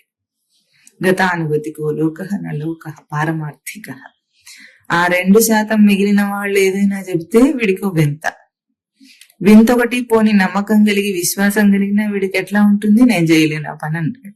గొర్రెదాటి చాలా సులభంగా ఉంటుంది వీళ్ళకి. ఎందుకు? దానికి ఏమీ తెలివి అవసరం లేదు కదా. గుంపులో నెట్టేయబడతాడు. మీకు ఒక హాస్యం ఏమిటంటే, చిలుకూరు బాలాజీ గుడి ఉంది కదా, అక్కడ ఒకప్పుడు అస్సలు ఎవ్వరు ఉండేవాళ్లే కాదు. చుట్టూ నిర్మానుష్యంగా ఉండేది మొత్తం అంతా, గుడి అంతా కూడా ఒక మూలపడ్డ గుడిలాగా ఉండేది. ఇప్పుడు అది ఆ ఆ, అక్కడ ఉన్న వెంకటేశ్వర స్వామి కూడా చాలా పాపులారిటీ వచ్చింది. ఆయన పేరు వీసా వెంకటేశ్వర, తెలుసా నీకు? వీసాలు ఇస్తుంటాడు. అట్లా ఆయన కూడా పాపులర్ అయిపోయిన తర్వాత ఇప్పుడు ఎట్లా ఉందంటే అక్కడ ప్రదక్షిణలు చేయటం అనేది ఒక ఆ బాగా ప్రసిద్ధికి ఎక్కిన ఒక మొక్కుబడి లాంటిది. ఏదైనా వీసా ఎట్లా వస్తుంది, ప్రదక్షిణలు చేస్తే ఆ వెంకటేశ్వర స్వామికి అప్పుడు వీసా శాంక్షన్ అవుతుందని వీళ్ళ నమ్మకంతో ప్రదక్షిణలు చేస్తూ ఉంటారు. దానికి మనుషులు పొద్దున్నే వెళ్ళిపోతారట 6ంటికి. అప్పటి నుండే మొదలవుతుందట. కాస్త రష్ అయినా కూడా, అంటే కాస్త పొద్దెక్కినా కూడా అక్కడ ఎంత రష్ అవుతుందంటే అందులో ప్రదక్షిణ చేయడానికి మనం నడవక్కర్లేదట. వెనుకవాడు మనం నెట్టుతుంటాడు, మనం ముందుకు వెళ్ళిపోతుంటాం అంతే. అంటే ముందు వాడికి వెనక వాడికి మనకు మధ్యలో గ్యాప్ ఉండదు, సందు లేదు అక్కడ. అట్లా నెట్టుకుంటూ వెళ్ళిపోతారు. చక్కగా వీడు ప్రదక్షిణలు అయిపోతాయి. నెట్టుకుంటూ పోతుంటే ఇంకోడికి శ్రమ ఏం తెలుస్తుంది? వీడు ఆగాలన్నా పక్కకు రావాలన్నా ఆ గుంపులోంచి రాలేడు. ఇక తిరుగుతూనే ఉండాలి, అట్లా తిరుగుతూనే ఉండాలి. ఇది గొర్రెద అట్లాగా ఉంటుంది. అట్లాగూ మనుషులు పారాయణం చేయటంలో కూడా ఏం చేస్తున్నారు? గొర్రెద. పోనీ ఎప్పుడైనా సందేహమైనా వస్తుందా, ఏముందో భగవద్గీతలో ఒకసారి తెలుసుకుందాము అని అనుకుంటారంటే వాడికి సందేహం రాదు. ఎందుకంటే భగవద్గీతను గురించి కొన్ని పాపులర్ వ్యాఖ్యానాలు చెప్పటాలు లోకంలో బాగా ఉంటాయి. ఏమనంటే స్వామి ఏం చెప్పాడో తెలుసా మీకు? ఇట్లా అడుగుతారు చాలా మంది. నీ కర్మ నువ్వు ఆచరించు, కర్మఫలం మీద నీకు అధికారం లేదు, కర్మ ఎందే నీకు అధికారం ఉంది. ఇది చాలా పాపులర్ శ్లోకం. కర్మణ్యేవ అధికారస్తే మా ఫలేషు కదాచన. నీ కర్మ నువ్వు ఆచరించంటే వాళ్ళేమనుకుంటాడంటే నా సంసారంలో నేను చేస్తున్న పనులన్నీ నన్ను చేయమంటున్నాడు స్వామి అనుకుని పొద్దున్నే లేచి సిన్సియర్ గా ఏం చేస్తాడు, చదువుకునే పిల్లవాడేమో చదివేసుకుంటాడు, వంట చేసే అమ్మగారేమో వంట చేసి పెడుతూ ఉంటుంది, ఆఫీస్కి వెళ్ళి అయ్యగారు ఏం చేస్తుంటారు, ఆఫీస్కి వెళ్ళి భార్య పిల్లలను పోషించే నిమిత్తమై ఉద్యోగమో వ్యాపారమో చేసి తగలబెట్టి అది దాని ద్వారా వచ్చిన డబ్బుతో మనం, ఇదే భగవద్గీతలో చెప్పింది కర్మ, నీకు తెలుసా? ఇట్లాగే వాదిస్తున్నారు చాలా మంది. అట్లా చేయకపోతే ఒకవేళ తప్పుగా వెళ్ళిపోయి ఏ ఆధ్యాత్మికము వేదాంతము అని మనం వెళ్ళిపోతే ఈ జీవులందరూ ఆక్రోషిస్తారట. నాకు అమ్మాయి చెబుతుంది. ఇప్పుడు నా డ్యూటీ నుండి నేను వెళ్ళిపోయి తనకి ఇదివరకు పెళ్ళైపోయింది, అప్పటికి 2 పిల్లలు భర్త ఉన్నారు. ఇప్పుడు ఏదో కాస్త కూస్తూ అట్లా వైరాగ్యం వచ్చినట్లుగా అనిపిస్తూ కాస్త ఏదో తెలుసుకుందాం అని అనుకుంటుంది. నేనే కనుక నాకు వైరాగ్యం వచ్చి ఇట్లా మఠాల్లోకి ఆశ్రమాల్లోకి వచ్చేస్తే ఆ జీవులు ముగ్గురుకి నేను అన్యాయం చేసినట్టు అవుతుంది కదా, ఆక్రోషిస్తారని పదం వాడింది ఆ అమ్మాయి. ఘోషిస్తుందట వాళ్ళ ఆత్మ. అందుకే భగవద్గీతలో స్వామి కూడా ఏం చెప్పాడు మనకి అని అడిగింది. ఇట్లా ఏం చెప్పాడు? నీ కర్మ నువ్వు ఆచరించి. నీ కర్మ ఏమిటి? పెళ్లి చేసుకుని పిల్లల్ని కానీ పెంచి పెద్ద చేసి నువ్వు ఎట్లా తెలివి లేకుండా మళ్ళీ పెళ్లి చేసుకున్నావు అట్లాగే వాళ్ళకి కూడా మళ్ళీ ఒకసారి పెళ్లి చేస్తే అక్కడికి సర్క్యూట్ పూర్తయిపోతుంది. నువ్వు అందులోసి తప్పుకొని నీ చావు నువ్వు చేస్తావు, వాడు మళ్ళీ అదే రిపీట్ చేస్తూ ఉంటాడు. ఇదే చెప్పింది భగవద్గీత అని. చాలా మందికి కర్మ మీద చాలా ఆసక్తి ఉన్నవాళ్ళు చెప్పుకునే ఈ భగవద్గీత సారాంశం. అసలే అర్జునుడికి యుద్ధం చేయమని చెప్పాడు కదా, చెప్పాడా లేదా? మరి దగ్గరుండి అర్జునుడిని యుద్ధం చేయించాడు కదా, మరి అట్లాగే మనం కూడా యుద్ధం, ఆ అమ్మాయి అడిగింది ఈ మాట, మనం కూడా యుద్ధం చేయాలి. ఆవిడ యుద్ధం ఏమిటో తెలుసా? ఆస్తి పంపకాల్లో ఆస్తి రాకపోతేనట దాని గురించి పోరాటం చెయ్యొద్దా అని అడిగింది. ఎందుకు? ధర్మరాజుకు రాజ్యం ఇవ్వకపోతే దగ్గరుండి స్వామి రాజ్యం ఇప్పించాడు కదా, ఇట్లాగే అడిగింది. దగ్గరుండి స్వామి రాజ్యం ఇప్పించాడా లేదా?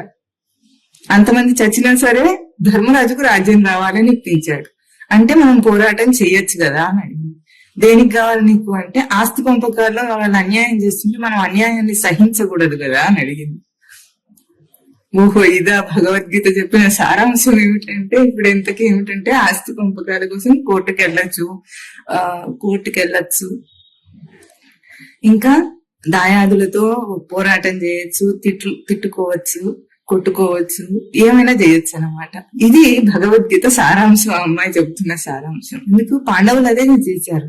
పాండవులకు అండగా ఉండేవారు స్వామి. స్వామి భగవద్గీత ఉపదేశం చేసి మరి అర్జునుడి చేతి పని చేయించాడు కనుక మనకు అర్థమైంది ఇది.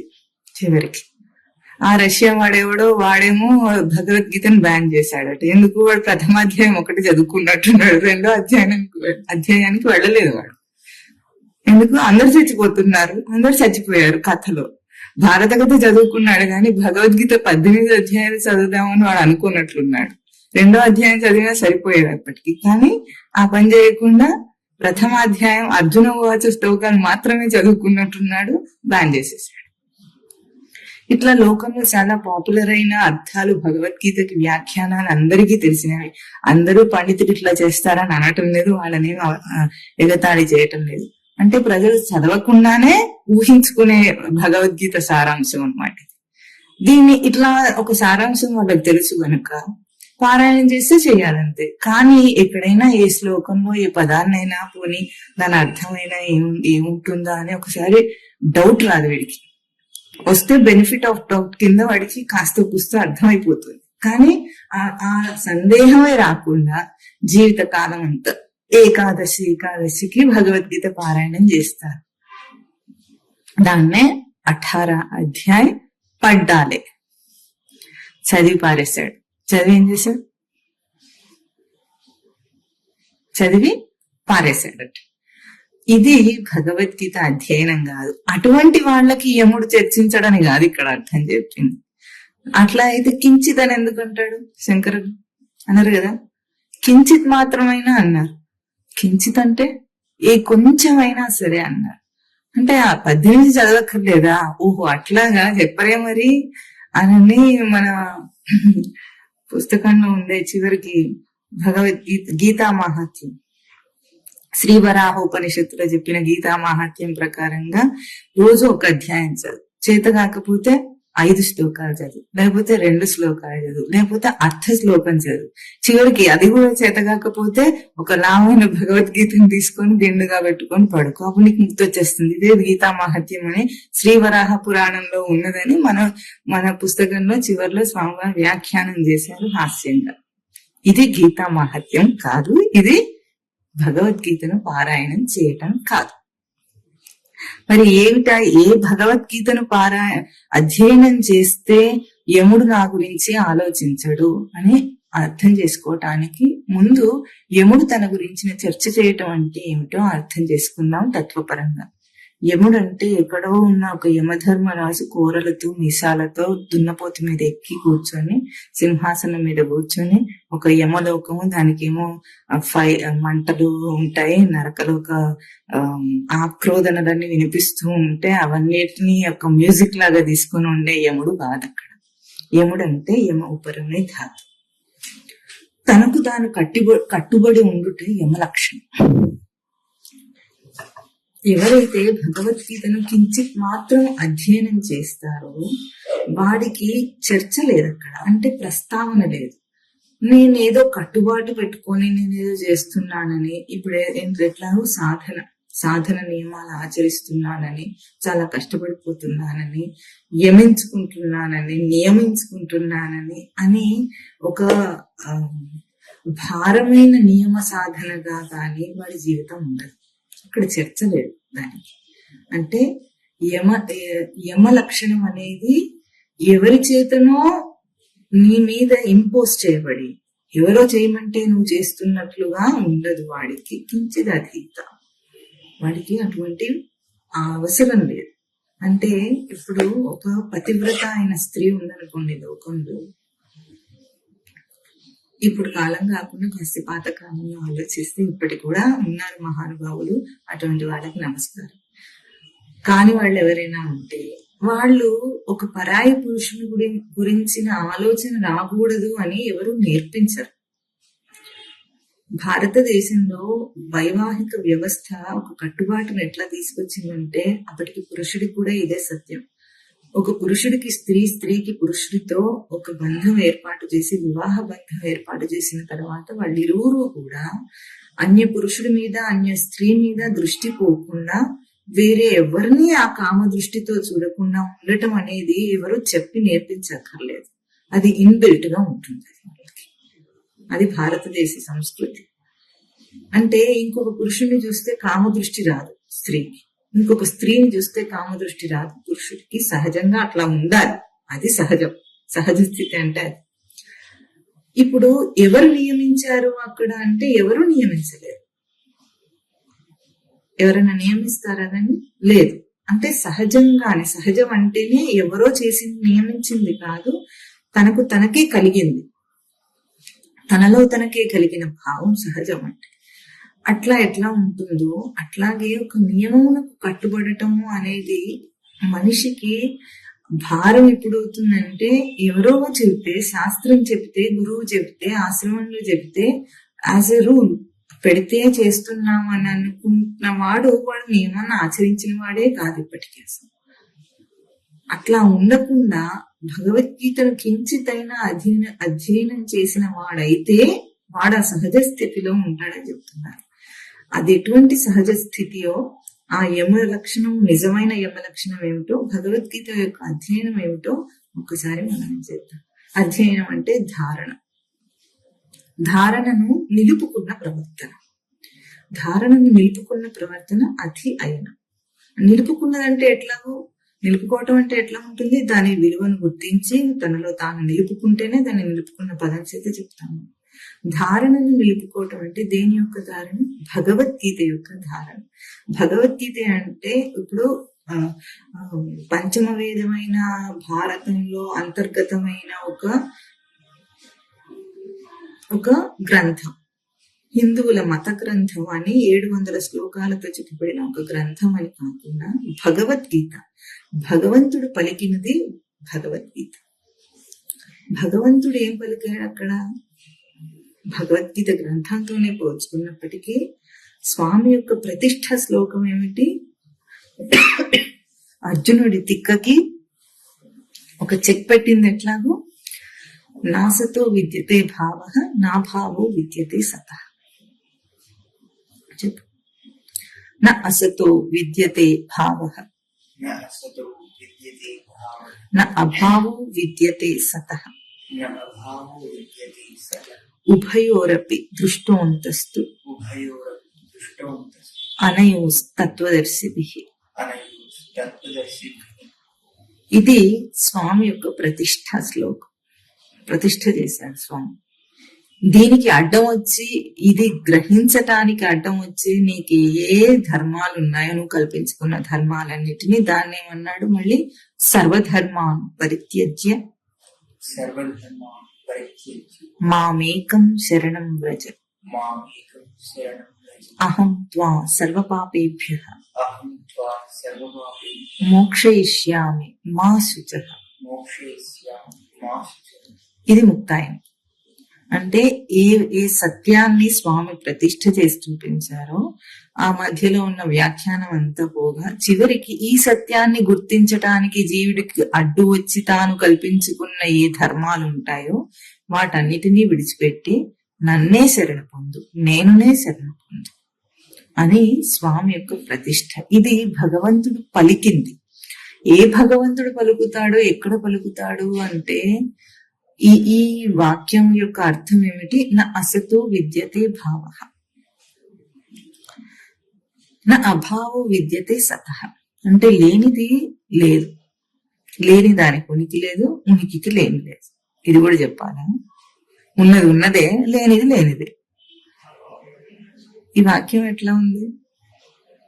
అవును, ఉన్నది ఉన్నదే, లేనిది లేనిదే. ఉన్నది ఎప్పుడు లేనిది కాదు, లేనిది ఎప్పుడు ఉన్నది కాదు. అంతేనా? ఇది కూడా చెప్పాలా? ఇది పరమసత్యమైంది చివరికి. ఇంత చిన్న అంశమును ఎందుకు అర్థం చేసుకోలేకపోతున్నాడు? ఉనికి లేనుల మధ్యలో జీవుడు అల్లల్లాడిపోతున్నాడు. ఎంత జగత్తును కల్పించుకున్నాడు. ఉన్నదేదో అర్థం కావటం లేదు, లేనిదేదో అర్థం కావటం లేదు. లేని జగత్తేమో చాలా నామరూప క్రియా గుణములతో స్పష్టంగా కనిపిస్తోంది. ఉన్న ఉనికి ఏమో తనకు అనుభవైక వైద్యమై తనలోనే తెలియబడుతున్న ఉనికి, ఉన్న ఆ ఒక్కటే అయిన ఉనికి తనకు స్ఫురణ మాత్రం కూడా తెలియటం లేదు. ఉన్నది ఉన్నదే, లేనిది లేనిదే అంటే అవును అని లౌకికపరమైన ఒక ఈ వాక్యం వింటే అవును, ఉన్నది ఉన్నదే, లేనిది లేనిది. లోకంలో ఎట్లా ఉంటుందంటే ఉన్నవాడు ఉన్నవాడే, ఎప్పుడైనా ఉన్నవాడి గుణాలు ఉన్నవాడిలాగా ఉంటాయి, లేమి వాడికి లేకి బుద్ధులు లేకిలాగానే ఉంటాయి. అవును, ఇవి వ్యవహారంలో మనం చెప్పే మాటలే కదా. ఇటువంటివి ఎన్ని చెప్పినా కూడా అర్థం కాని ఆ భగవంతుని యొక్క పలుకేమిటి? ఏం పలికాడు స్వామి అక్కడ?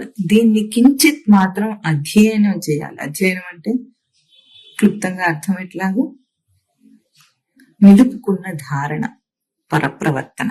నిలుపుకున్న ధారణ యొక్క ప్రవర్తన అధ్యయనం. ఆ నిలుపుకున్న ధారణ యొక్క ప్రవర్తనలో కించిత్ మాత్రమైన ఈ సత్యాన్ని గుర్తించాలి. కించిత్ మాత్రం. ఏది ఉన్నదో ఏది లేదో సరిగ్గా చూడు. తలకాయ నొప్పని అంతగా ఏడుస్తున్న వాడివి తలను గురించి ఒకసారి చూడు. అట్లా తలకాయ నొప్పి. అసలు ఇంకొక విశేషం తెలుసా మీకు? దేహం నందు ఎన్నో రకాల రోగాలు ఉన్నాయి, వాటన్నిటికీ మందులు ఉన్నాయి. నిజంగా తలకాయకి నొప్పి లేదంటాడు సైంటిస్ట్. తలకాయ నొప్పి ఊహట, దానికి మందు లేదట. మరి ఏదో సారిడౌన్ అదేదో ఉంటుంది, ఆస్పిరిన్, అట్లాంటి టాబ్లెట్స్ ఉంటాయి కదా, వేసుకోగానే పోతుంది కదా. అంటే ఆ పోవడం అంతా నువ్వు అనుకుని అది వేసుకుంటే పోతుందని నీ ఊహ దాన్ని తీసేస్తుంది. ఊహాజనితమైన తలకాయ నొప్పికి ఊహాజనితమైన మందు వేసుకొని అది వేసుకుంటే పోతుందని నీ ఊహాజనితమైన భావమే దాన్ని తీసేస్తుంది. అందుకంటే వేరే సత్యం ఏం లేదు అక్కడ. ఇప్పుడు లేని దాన్ని లేనిదిగా, ఉన్నదాన్ని ఉన్నదానిగా ఎట్లా అధ్యయనం చేయాలి అంటే ఒకటే సత్యం. ఎన్నిసార్లు మననం చేసినా ఇది ఎప్పుడూ మనిషి మర్చిపోకూడదు. సాధకుడైన వాడు తన దేహాన్ని ప్రతి క్షణము అనుక్షణము పరిశీలన చేస్తూ బ్రతకాలి. ఎన్ని లేని వాటన్నిటి గ్రహింపులో బిజీగా ఉన్నాడు. ఇప్పుడు మనం ఏం చేస్తున్నాం 24 గంటలంటే, నహి కశ్చిత్ క్షణమపి జాతు తిష్టతి అకర్మకృత్ కార్యతే హవస కర్మ సర్వ ప్రకృతి జయర్పడం.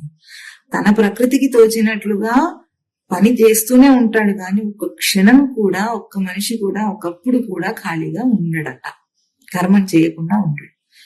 అయితే దేంతో పని చేస్తున్నాడు వీడిప్పుడు అంటే మనకు స్పష్టంగా అర్థమయ్యేది, పంచ జ్ఞానేంద్రియాలు పంచ కర్మేంద్రియాలు ఉన్నాయి, వీటితోనే పని చేయగలడు. ఎన్ని పనులు చేసినా, ఎంతసేపు చేసినా, ఎన్ని గంటలు చేసినా, ఎన్ని రోజులు, ఎన్ని సంవత్సరములు, ఎన్ని జీవిత కాలాలు చేసినా, ఎన్ని కల్పాలు చేసినా వాడికి ఆ కర్మ ఆచరణకి ఉన్నదేమిటి?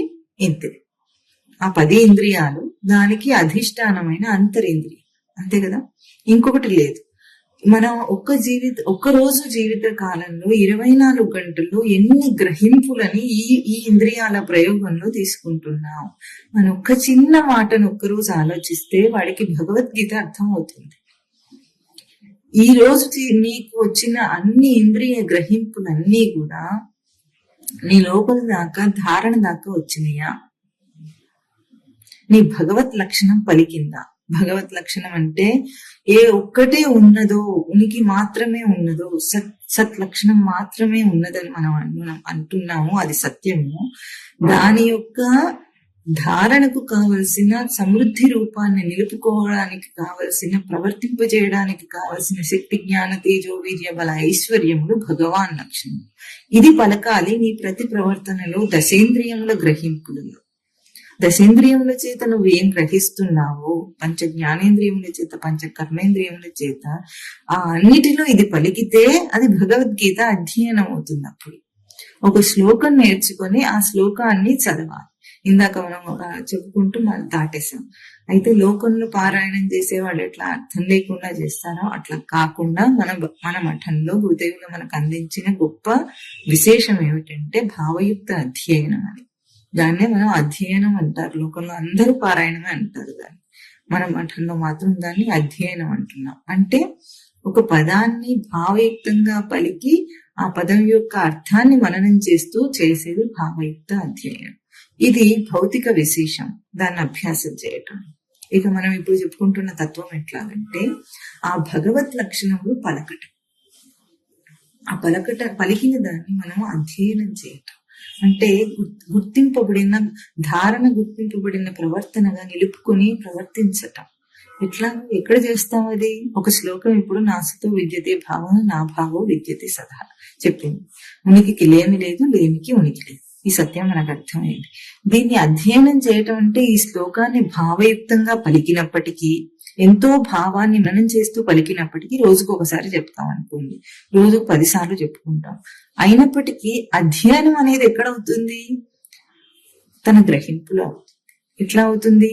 ఈ సత్యాన్ని ఎట్లాగైతే మొట్టమొదటకు ఉపమానం చెప్పుకున్నాం మనము, ఒక పండును గురించి గాని ఆ పండే వచ్చి చెప్పినప్పటికీ, ఆ పండుగే పలుకొచ్చి మనకు దాని గురించి వివరణ ఇచ్చినప్పటికీ, ఈ శ్లోకమే మనకు వచ్చి చెప్పినప్పటికీ కూడా అది మనకు అర్థం కాదు. ఎప్పుడు అర్థం అవుతుంది? ఇది గొప్ప సత్యం గుర్తించాలి. రోజు షడ్రుచులతో తింటూనే ఉన్నాం మనం అన్ని పదార్థాలను. ఒక్క రోజైనా, ఒక్క క్షణమైనా బాగుందన్నప్పుడైనా, బాగాలేదన్నప్పుడైనా, ఏమి అనకుండా తిన్నప్పుడైనా ఈ సత్యాన్ని గుర్తించటం లేదా? మనం ఆలోచించండి. నోట్లో పెట్టుకుంటే నాకు తెలుస్తుంది, నా నాలుక గుర్తిస్తే గానీ నాకు అది తెలియటం లేదు. అది రూపుకి ఎంత బాగున్నా సరే, దాని వాసన ఎంత బాగున్నా సరే, దాని పేరు ఎంత బాగున్నా సరే, అప్పుడు నా నాలుక మీద పడేదాకా అది నాకు రుచి తెలియటం లేదు. ఇట్లా అనుకుంటున్నామో వెంటనే నోట్లో పెట్టేసుకుంటున్నాం. పసివాడు సైతం నోట్లో ఎట్లా పెట్టుకుంటున్నాడో, ఇప్పుడు ఆ భగవద్గీతను అధ్యయనం చేయటం అంటే అట్లా నోట్లో పెట్టుకున్న రుచి నీకు తెలియటం. ఉనికి తెలియాలి, గ్రహింపులో ఉనికి తెలియాలి. ఎట్లా తెలుస్తుంది? దీనికి ఇంత కష్టపడాల్సిన అవసరం లేదు.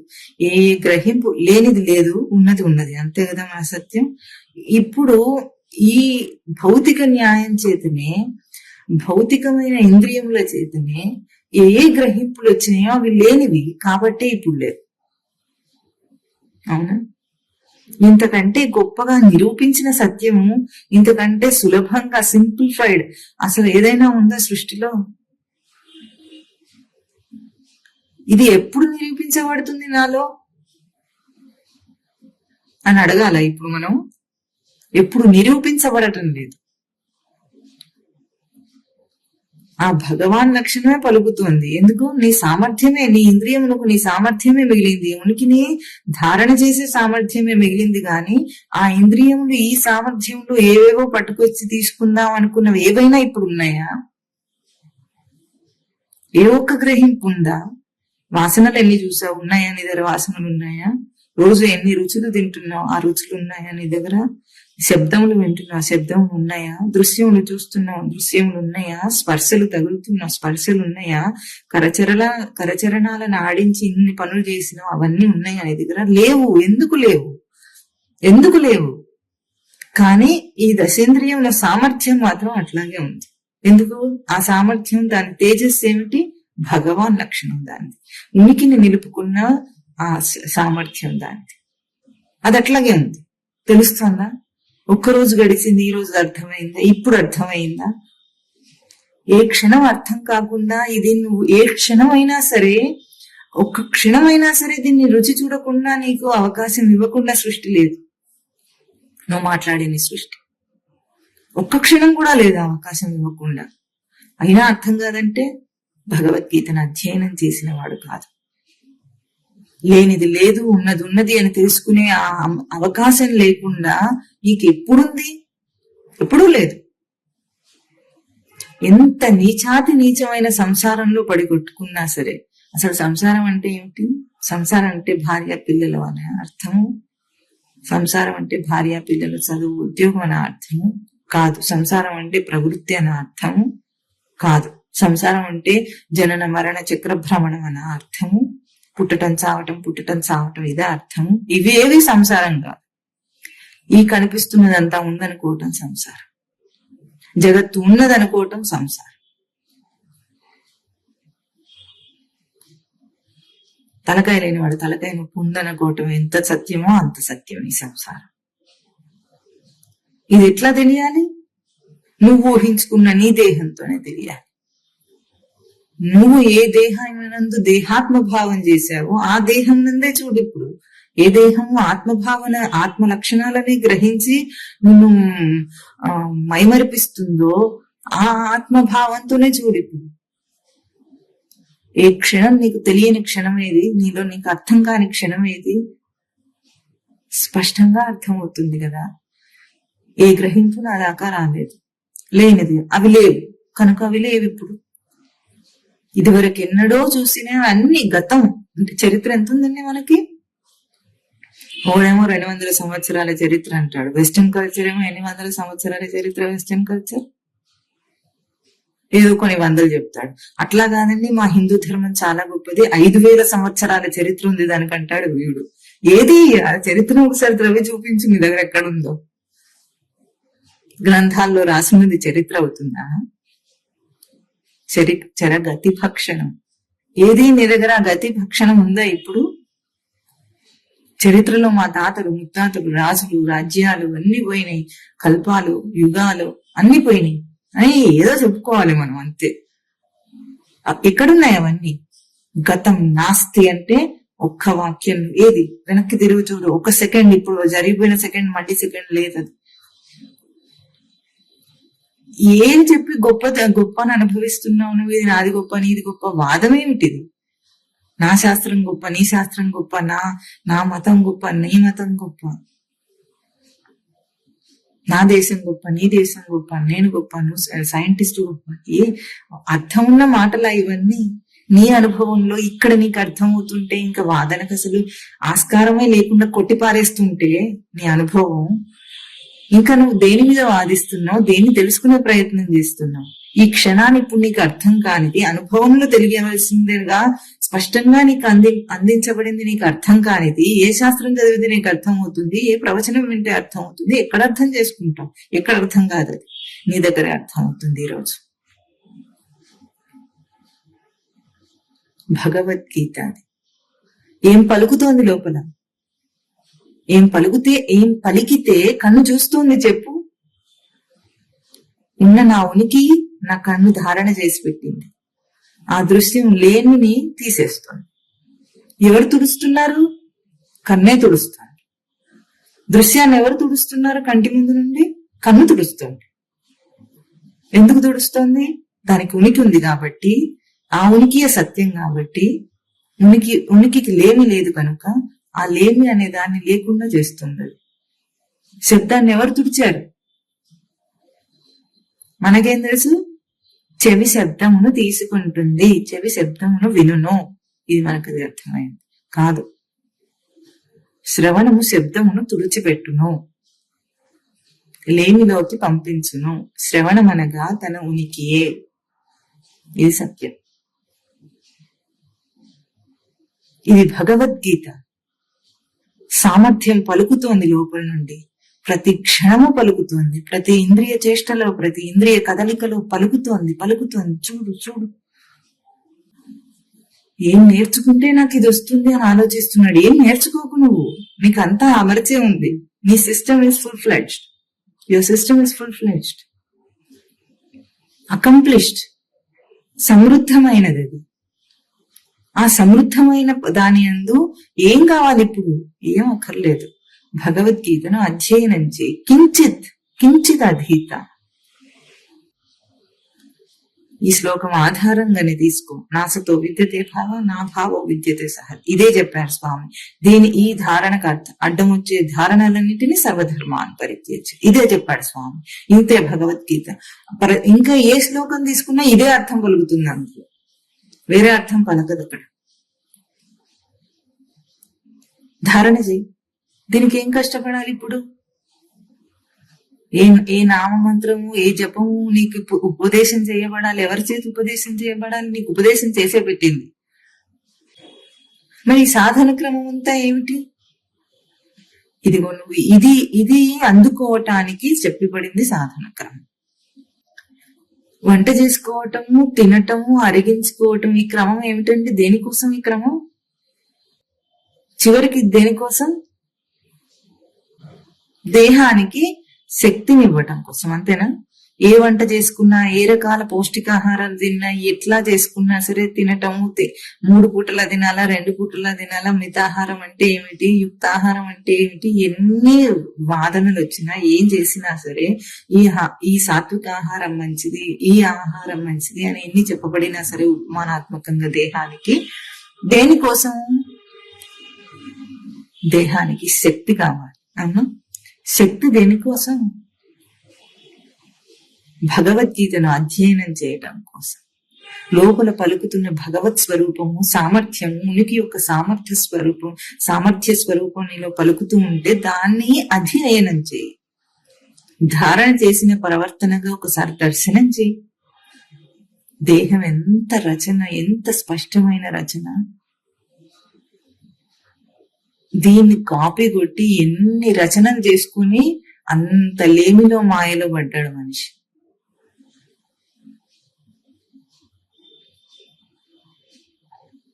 పరమాణువుల రాశిని దేహం. ఆ హరిమయం. ఇది తెలియకుండా ఏం చేస్తున్నాడు వీడు? దీన్ని అర్థం చేసుకోకుండా ఏం చేస్తున్నాడు వీడు? దేన్నో అర్థం చేసుకోవాలనుకుంటాడు. ఎన్ని కల్పించుకున్నాడో, భాషను కల్పించుకున్నాడు, ఆ భాషలో విచిత్రాలను కల్పించుకున్నాడు. ఆ భాషతోనే తనకంతా అయిపోతుంది అనుకుంటున్నాడు. లేదా లోకంలో టెక్నాలజీ అనేదో కనుక్కున్నాడు, ఆ టెక్నాలజీతోనే నేను అంత గొప్ప అయిపోయానని అనుకుంటున్నాడు. ఎన్నో రకరకాల సైంటిఫిక్ రీసెర్చెస్ చేసి నేను ఇది కనుక్కున్నాను, అది కనుక్కున్నాడు. ఇన్ని మాటలు మాట్లాడుతున్నా నువ్వు చూసేవాడెవడు, వాడేమిటి, మాట్లాడేది ఎవరు, ఏమిటి, అసలు అంటే ఏమిటి, ఆ ప్రక్రియ ఏమిటి అని నీలో నీ ప్రక్రియను తెలుసుకోవడానికి ఏ చదువులు, ఏ డిగ్రీలు ఏవక్కర్లేదు. లౌకికమైన ఏ తెలివితేటలు అక్కర్లేదు దీనికి. భగవద్గీతను అధ్యయనం చేస్తే కించిత్ అధీత తస్య యమః అపి న చర్చాం క్రియతే. ఇంకా వాడికి కట్టుబడ్డాను, ఉన్నాను, చేశాను, ఏదో చేస్తున్నాను, ఈ దేహంతో కట్టుబాటు జీవితం, అభ్యాసం, ఈ మాటలే లేవు వాడి డిక్షనరీలో. చూపించండి, ఏది చూపించండి. ఈ క్షణం గడిచిపోతుంది. ఈ క్షణాన పంచ జ్ఞానేంద్రియములు, కర్మేంద్రియముల చేత తను యాక్టివిటీతో ఉన్న ఈ దేహంలో ఉన్నాడే, ఫంక్షనల్ బాడీ అనే దేహంలో ఉన్నాడే, ఈ క్షణం దాటిన తర్వాత ఇది వరకున్న యాక్టివిటీ, ఆ ఫంక్షనల్ బాడీలో ఉన్న తాను చేసిన ఏవేవైనా ఒకటైనా ఉన్నదా? ఆ ఫంక్షన్ ఒకటే ఉందా? ప్రత్యక్ష అనుభవం కాదా? ఇది భగవద్గీత సామర్థ్యం. లోపల భగవాన్ లక్షణము పలుకుతున్న సామర్థ్యం. ఇక వాడికి సృష్టిలో ఏది సత్యం, ఏది ఆశ్చర్యకరం అండి? అపి శీతరుచా వర్గే సుతీష్ణేచ ఇందు మండలే అప్యథ ప్రసరత్యజ్ఞో జీవన్ముక్తో న విస్మయేత్. సూర్యుడు బాగా శీతలంగా వెలుగుతున్నాడు అన్నట్ట ఎవడో వచ్చి, ఓహో అన్నట్ట ఊరి జీవన్ముక్తుడు. సుతీష్ణేచ ఇందు మండలే, ఆ ఇందు మండలం అంతా కూడా తీక్షణంగా ఉందట, మండిపోతుందట అన్నట్ట ఎవడు.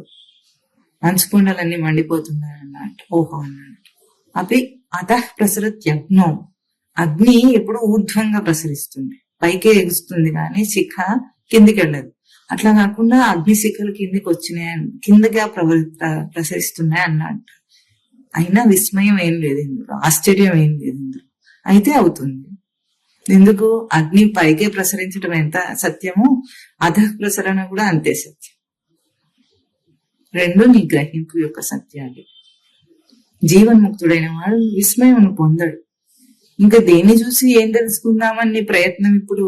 సృష్టిలో ఏం తెలుసుకుని గొప్పతనాన్ని సాధించాలన్న ప్రయత్నం చేస్తున్నావు. ఓ మూఢమతే, దేనికి మందేస్తున్నావు? ఏ తలనొప్పికి నీ మందు? వాసిష్ఠ రామాయణంలో బాలకోపాఖ్యానం ఎట్లా మొదలవుతుంది? ఎప్పుడూ లేని ఒక రాజ్యంలో ఎప్పుడూ పుట్టిన 3 రాజకుమారులట. దాని తర్వాత పెద్ద కథ ఉంది దానికి. అంటే ఇట్లాంటి కథను కూడా ఊగొట్టి విని చివరికి ఏదో అవుతుందని ఊహించుకుంటూ వింటాడే ఒక బాలకుడు. దాది చెప్తూ ఉంటే ఒక బాలకుడు ఎట్లా వింటున్నాడు, మొట్టమొదట్లోనే లేని రాజ్యం, పుట్టని రాజకుమార్ అయిపోయింది. ఇప్పుడు దీన్ని సందేహాస్పదంగా కూడా ఇంకేముంది కథ అని అనాలి కదా. ఈ వాక్యం వినగానే లేని రాజ్యంలో పుట్టని రాజకుమారుల కథ ఎట్లా ఉంటుంది, ఉండదు. కానీ ఆ కథ ఎట్లా సాగింది, చెబుతూ ఉంటే ఊగొడుతూ ఉన్నట్ట ఆ బాలుడు. అట్లా ఉంది మన జీవితం లేదా? ఎక్కడికక్కడ తుడిచిపెట్టబడుతూ ఉంటే కూడా నాకు కష్టాలు ఉన్నాయి, నాకు సుఖాలు ఉన్నాయి, నాకు సంసారం ఉంది, నాకు వ్యవహారం ఉంది, నాకు జగత్తుంది అని మాట్లాడే ఈ మనిషిని ఎవరు బాగుపరచగలరు? సత్యమే కనిపిస్తుంది అంటే కంటికి ఏం పెట్టుకున్నా ఇంతకీ? ఏ ఫిల్మ్ పెట్టుకుంటే ఈ రంగు కనిపిస్తోంది? కూలింగ్ గ్లాసెస్ పెట్టుకుని లోకం అంతా నల్లగా చూసిన వాడిలాగా ఉంది. ఇంకా ఇప్పుడు అదేదో కొత్తగా వచ్చింది, అదేమిటి వర్చువల్ రియాలిటీకి పెట్టుకునేవేమిటవి, విఆర్ హెడ్సెట్ అట. ఇదివరకు నీకు ఆల్రెడీ విఆర్ హెడ్సెట్ ఉంది కదా కళ్ళకి, ఇంకోటి ఎందుకు? అదేదో పెట్టుకొని లేని దాన్ని ఉన్నట్లుగా చూస్తున్న నీ మాయని ఏమనాలి? ఏ భగవద్గీత చదివితే నీకేమొస్తుంది, ఏ శ్లోకాలు చదివితే ఏమొస్తుంది? ఏదిరా అధ్యయనం ఎప్పటికీ కాదు. దీన్ని కించిత్ మాత్రమైన అధ్యయనం చేసిన వాడైతే యమోపిన చర్చ ఉన్న క్రియతే అంటే కేవలం భౌతికంగా అందరూ ఊహించుకున్న యముడనే వాడు ఎందుకు నీ గురించి చర్చ చేయడు అంటే వాడికి చావు పుట్టుకలే లేవు కనుక చావు పుట్టుకలకు లెక్కగట్టే యముడనే వాడు ఎక్కడి నుండి వస్తాడు? ఇంకా నాకు చావు ఉంటే, నాకు పుట్టుక ఉంటే, నాకు నా పుట్టుకలో, నా జీవితంలో, నా బతుకులో అక్కడ పాపపుణ్యాలను ఎంచేవాడు ఉన్నాడు, దానికి మళ్ళీ ఇంకో జన్మనిచ్చేవాడు ఉన్నాడు. చావు పుట్టుకలే లేని వీడికి, కేవలం భగవద్గీతనే దర్శనం చేయగలిగిన వీడికి ఇంకా చావు పుట్టుకలే లేకపోతే యముడు ఎక్కడ ఉన్నాడు, యమలోకం ఎక్కడ ఉంది, యముడు చర్చ ఎక్కడ ఉంది? చర్చ లేదు దాని గురించి. There is no point to be discussed. ఒక పెద్ద మీటింగ్ పెట్టుకున్నారట. అజెండా ఏమిటి? There is no point to be discussed. దీని మీద డిస్కషన్ పెట్టుకున్నారు వాళ్ళు. ఏమని? ఎట్లా ఉంటుందండి అంశమే లేకుండా, చర్చనీయ అంశమే లేకుండా ఎట్లా ఉంటుంది మీటింగ్ అని ఇప్పుడు వాళ్ళ చర్చ. అది కదా మన జీవిత సత్యం. మనం చేస్తుంది తీరిక లేకుండా 24 గంటలు మనం చేస్తున్న పోరాటము జీవిత సత్యం దేని గురించి? ఇది చర్చనీయ అంశమే లేని అజెండా పెట్టుకున్న మీటింగ్ లో బాగా చర్చ చేస్తున్నారు. లేని జగత్తున ఊహించుకొని చాలా చాలా సాధించేసి ఇప్పుడు నేను సాధకుణ్ణి సిద్ధుణ్ణి అంటాడు. ఎవరు? సంసారి, జిజ్ఞాసుడు, సాధకుడు, సిద్ధుడు.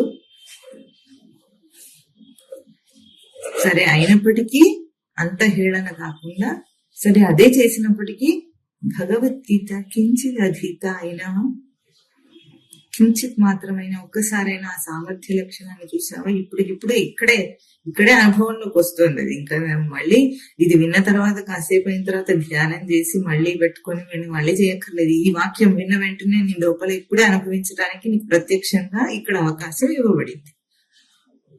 ఏం చేయకుండా కూర్చున్నప్పటికీ కూర్చున్న వాడెవడు, నిలబెట్టిన వాడెవడు, నిలబడింది ఏంటి? క్షణం దాటిపోతే ఇది వరకు ఈ దాటిన క్షణంలో ఉన్న గ్రహింపులన్నీ ఏవి నాకు వెతుక్కో ఒకసారి జీవితంలో. ఫోటో ఆల్బమ్ లో కాదు,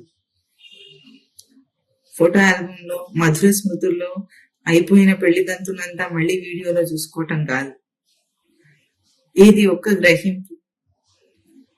ఎంతో ఆనందం వచ్చింది ఒక విషయంలో తాను సాధించిన సాధన. ఆ ఆనందం ఇప్పుడు కనీసం గుర్తు తెచ్చుకోవాల్సిందే తప్ప అప్పుడు కలిగిన అనుభూతి మళ్ళీ లేదే. ఇప్పుడు మళ్ళీ ఎట్లా ఉంది? ఆ భగవద్గీత అనే లక్షణం నీలో భగవాన్ లక్షణం పలకటం ఎట్లా ఉంది? ఇప్పుడు అంతే తేజస్సుతో, ఆ రోజు నా అనుభవాన్ని తీసుకోవడానికి, గ్రహించడానికి ఎంత తేజస్సుతో ఉందో అంతే తేజస్సులో, లోటుపాట్లు లేకుండా, లేమి లేకుండా అట్లాగే ఉంది నీ దగ్గర. నువ్వు పతనమే అయినప్పటికీ ఆ తేజస్సు అట్లాగే ఉంది. దీన్ని కించిత్ మాత్రం అధ్యయనం చేయి, ధారణ చేయి. ధారణ రూపం సృష్టి రూపం. సృష్టికి ధారణ రూపం, ధారణ స్వరూపం. అది ఉనికిలోనే అన్న ఆ మాట అందుకునేదాకా సృష్టి రూపంలో ధారణ తన స్వరూపం. ధారణ చేసిన దాన్ని నిలుపుకోవటమే, ఆ నిలుపుకున్న ప్రవర్తనే అయనం. అక్కడ అంటే నిలుపుకున్నట్లు ముందు ఏదో చేయాలని అర్థం కాదు, అక్కడ ఉండటమే, నిలుపుకున్నట్లు ఉండటం అధ్యయనం. ఇక వీడు పని చేస్తాడా చేయడా, ఈ సత్యం తెలుసుకున్న తర్వాత వీడికి ఏమవుతుంది, వీడు ఎట్లా ఉంటాడు? ఒక మంచి ఉపమానం చెప్తాము. ఈ శాస్త్రంలో అందరూ చెబుతున్నదే, జీవన్ముక్తుడు ఎట్లా ఉంటాడండి అంటే, వాడు ఇంకా లోకంలో ఇదంతా లేదు కనుక ఈ నామరూపములతో కనిపించే ఈ నామరూప క్రియాగుణములతో కనిపించే పదార్థాల సత్యం అని తెలుసుకున్నాడు కనుక వాడు ఎట్లా బతుకుతాడు? మరి వాడి జీవిత యానం ఏమవుతుంది అని ఆలోచిస్తే దీనికి ఒక మంచి ఉపమానం ఏమిటంటే, ఇప్పుడు ఈ బల్ల ఉంది. ఈ బల్ల ఏమిటి? దేనితో తయారైంది? మెటీరియల్ చెప్పు. ప్లాస్టిక్. అయితే ప్లాస్టిక్ అని తెలియని వాడు అజ్ఞానం. ఇప్పుడు ఈ బల్ల ప్లాస్టిక్ తో తయారైందని తెలుసుకున్నవాడు ఒక జ్ఞానం. ఇప్పుడు ఇది ప్లాస్టిక్ తో తయారైనంత మాత్రం అయిందని తెలిసినంత మాత్రంగా ఇప్పుడు ఇది బల్ల కాదు, ప్లాస్టిక్ అని వాడికి అర్థమైంది. అంతేనా? ప్లాస్టిక్ ఒక రూపాంతరం. ఆచారంభనం వికారో నామదే మృతికేత్యవ సత్యం, శాంతోగ్యం చెప్పింది. అట్లాగే ఇక్కడ మనం ప్లాస్టిక్ వచ్చింది కాబట్టి ఇప్పుడు ప్లాస్టిక్ టేబుల్ అంటున్నాం. టేబుల్ ఏమిటి? ప్లాస్టిక్. ఇది టేబుల్ ఆ ప్లాస్టిక్? సామాన్యుడేమో టేబుల్ గా చూస్తున్నాడు, టేబుల్ గా వాడుకుంటున్నాడు. తెలుసుకున్నవాడు అప్పుడు కూడా వీడు కూడా టేబుల్ గానే చూస్తాడు, కానీ దానిలో ఉన్న మూల పదార్థాన్ని గుర్తించి చూస్తాడు. అంత మాత్రం చేత వీడు దీన్ని వాడుకోవటం ఆపేస్తాడా? ఆపేడు. ఆపుతాడా? ఆపడు. కానీ వీడి దృష్టి ఏమిటి? ఇప్పుడు టేబుల్ బాగుంది, టేబుల్ బాగాలేదు, టేబుల్ నాకు కావాలి, టేబుల్ నాకు వద్దు, ఈ మాటలు లేవు అక్కడ. It's a plastic table. Plastic తో తయారైన ప్లాస్టిక్. అది ప్లాస్టిక్ ఒక మౌల్డ్. అంటే మౌల్డెడ్ కుర్చీ అంటే అర్థం ఏమిటి? ప్లాస్టిక్ ని మౌల్డ్ పోసి అంటే కుర్చీ కదా అని వాడుకుంటున్నాం. దాని మూల పదార్థం ప్లాస్టిక్ అని ఎట్లా తెలుసుకుంటాడు? సచ్చిదానంద లక్షణములే సృష్టి అంతా వ్యాపించి ఉందని దర్శనం చేసిన వాడు వెంటనే వాడు ఏమైపోయింది, జగత్తంతా వాడికి వ్యానిష్ అయిపోయి, అంటే ఇదేది సర్ఫ్ ఎక్సెల్ వాడితే వ్యానిష్ అని అన్నట్లుగా, మరకపోయిందని అన్నట్లుగా వీడికి ఏం నామరూపాలు కనిపించకుండా అయిపోడు. నామరూపములలో ఉన్న సత్యం ఏమిటో వాడికి దర్శనంలో ఉంటుంది. ఏముంది నామరూపంలో ఉన్న సత్యం? ఎంత? నామరూపములకు ఆధారమైన తన గ్రహింపు సత్యము నామరూపములు ఊహాజనితం, ఊహా కల్పితం. వీడికి అర్థం అవుతుంది. అయినప్పటికీ ఎట్లాగైతే తెలుసుకున్న వాడైనా ఈ టేబుల్ తో వాడు వ్యవహారం చేస్తున్నాడో అట్లాగే నడుస్తోంది వాడి వ్యవహారం. ఎందుకు? దేహం ఉంది అని ఊహించుకున్నంతసేపు ఇది ఉంటుంది. ఆ ఊహకు అతీత స్థితిలో వాడు ఉంటే వాడికి దేహం లేదు, వాడికి ప్లాస్టిక్ లేదు, టేబుల్ లేదు. కానీ చూచేవాడికి వీడు టేబుల్ వాడుకుంటున్నాడు కనుక వీడు కూడా టేబుల్ వాడుకుంటున్నాడు అంటాడు. వాడు దేహంలో కనిపిస్తే దేహం ఉందని అంటాడు. దేహంలో ఉన్నా దేహంలో లేకపోయినా దేహానికి ఆధారమయ్యే సత్యం ఉందో తన స్వరూపం, అది ఆధారమై ఉన్న సత్యం, అది భగవద్గీత పలుకుతోంది. తన ప్రత్యక్ష అనుభవంగా పలుకుతుంది, ప్రతిక్షణము పలుకుతుంది. ఆ సత్యాన్ని కించిత్ మాత్రం అధ్యయనం చేస్తే అదే గంగాజలమ కణికాపీత, గంగాజలం అవుతుంది. ఎట్లా గంగాజలం అవుతుంది? గంగా అంటే విష్ణుపాద ఉద్భవి గంగా అన్నాడు. నీకు భగీరథ ప్రయత్నం తెలుసు, కథ తెలుసు. భగీరథుడు ఏం చేశాడు? పౌరాణిక కథ ప్రకారంగా గంగను, విష్ణు పాదముల యందు ఉన్న గంగను భూమి మీదకి రప్పించాట. ఎందుకు? తన పితరులందరూ 60,000 మంది పితరులు ఉంటే వాళ్ళందరికీ, భస్మరాసులుగా ఉన్న వాళ్ళందరికీ ముక్తి రావాలని గంగలో వాటిని, ఆ భస్మరాసుని నిమజ్జనం చేస్తే ముక్తి వస్తుందని భగీరథుడు ప్రయత్నం చేశాడని నాకు ఒక కథ చెప్పబడింది. ఆ పితరులు ఎవరు? ఆ గంగ ఎవరు అంటే విష్ణు పాదముల నుండి వచ్చింది. విష్ణు అంటే సర్వవ్యాపక లక్షణం. ఏ సచ్చిదానంద లక్షణం ఉందో అది విష్ణు లక్షణం. ఆ విష్ణు లక్షణం నుండి వస్తున్న ఆ తేజస్సే నీ ఇంద్రియములన్నిటి యందు పారి, నీ 60,000 మంది ఏ భస్మరాసులుగా పడి ఉన్న నీ పితృదేవతలు ఉన్నాయో, ప్రవర్తనలు ఉన్నాయో, వాటన్నిటినీ ఇప్పుడు ఏం చేస్తుంది? ముక్తినిస్తుంది. అంటే ఏ ఇంద్రియ గ్రహింపుల్లో గాం గచ్చతి గంగా అంటే నీ ఇంద్రియమునకు చేరి అక్కడ ప్రవర్తించి నిన్ను ముక్తుని చేస్తుంది. జీవన్ముక్తికి ఎక్కడ తెలుస్తుంది ఇదంతా అంటే తన ప్రతి చేష్టలో అర్థమవుతుంది. ఇదిగో నేను చూస్తున్నాను, నా చూపు సత్యం కాదు, అక్కడున్న కనిపించేది ఏది సత్యం కాదని వీడికి ఎట్లా తెలుస్తుంది? గంగ వస్తుంది లోపల నుండి.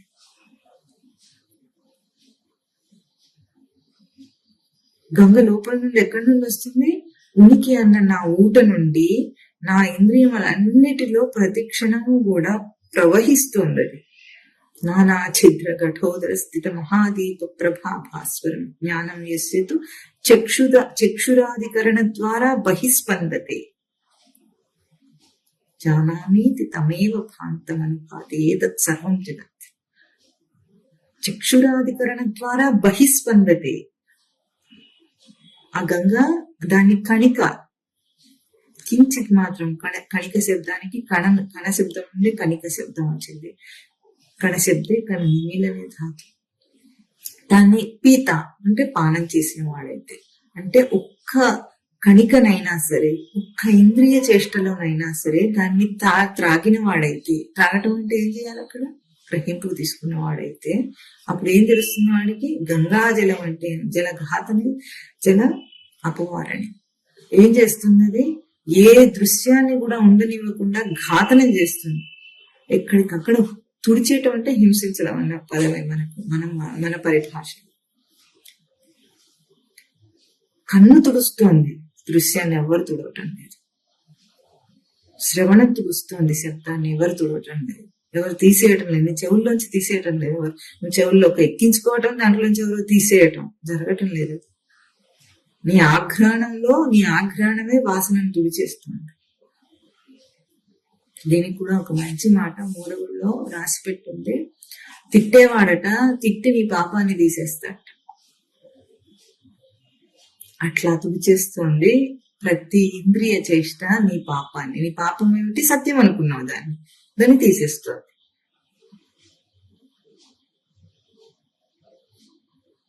ఇది గంగాజలమ కణికాపీత. కణిక, ఒక్క కణికనైనా తాగు, నిమీలనం చేసుకో.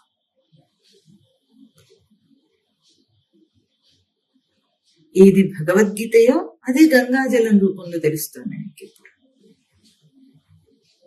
భగవద్గీత వేరు, గంగాజలం వేరు. గంగా అంటే అక్కడెక్కడో ఉన్న గంగ, అది గంగ, ఇది గంగ కాదు. అవన్నీ భౌతికమైన ఉపమాన జగత్తులో మనిషి ఇంత జగత్తును సృష్టించుకున్నా కూడా అది ఉపమానాత్మకంగా ఎందుకు ఉపయోగపడుతుందో తెలుసా? అన్ని ఉపమానాత్మకంగానే ఉన్నాయి, అవునా?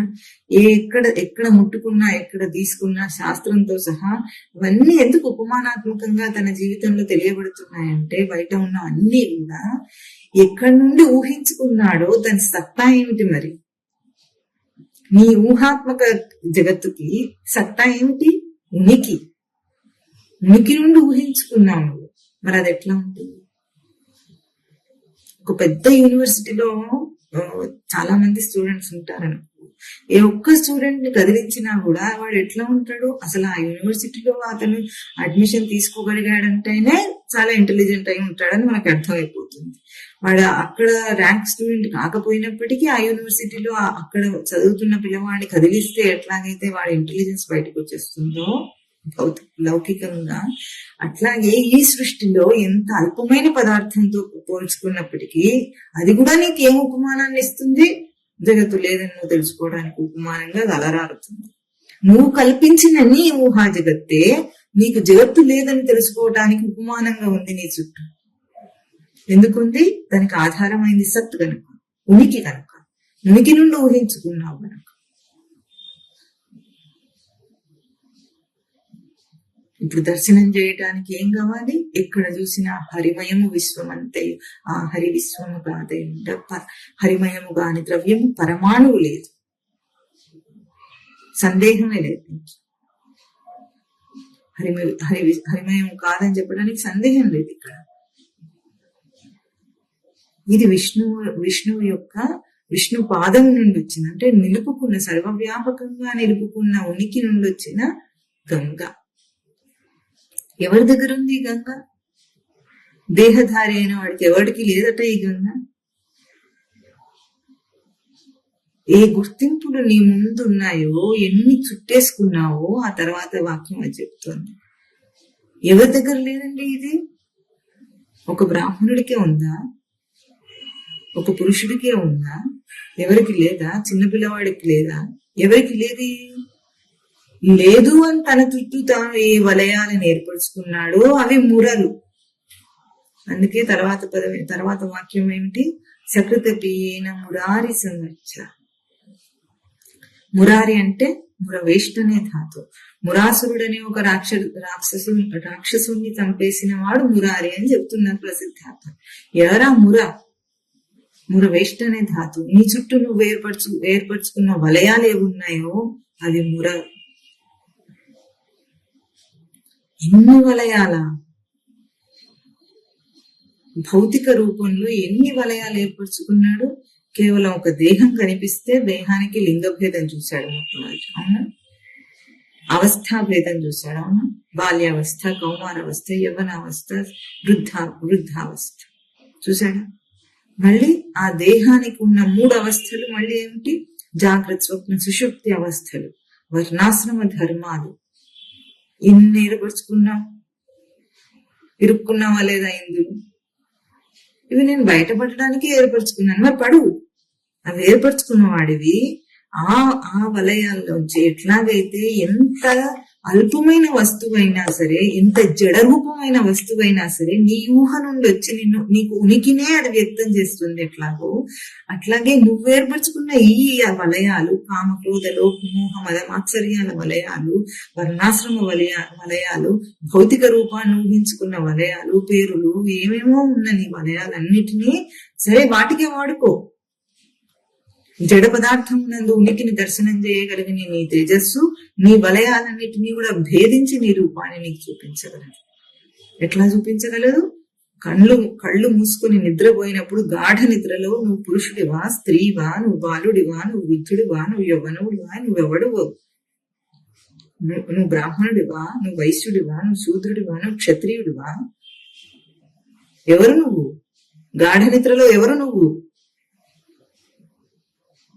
లేస్తూనే ఇన్నిటిని ఆపాదన చేస్తూ లేస్తున్నప్పుడు ఒక్కసారైనా నీకు చైతన్యం గుర్తురాదా?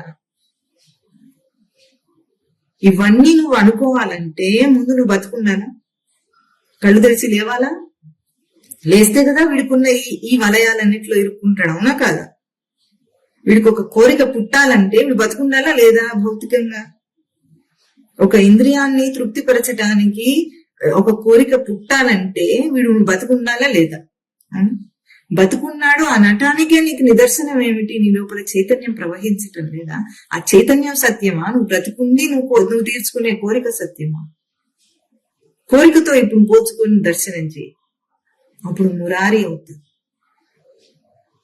అరి అంటే చంపేవాడు శత్రువు అని అర్థము, ప్రసిద్ధార్థము. అరి అంటే మృగత ధాతువు చేత ప్రవర్తన అని అర్థం.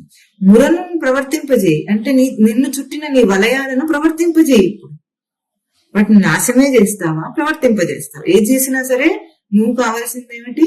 అర్చన కావాలి. గుర్తించు, విలువ గుర్తించడం అర్చన. పూజ పూజాయాం ధాతు, పూజాయాం ధాతు. పూజకి ఇంకో ధాతువు లేదు. పూజ అంటే పూజ.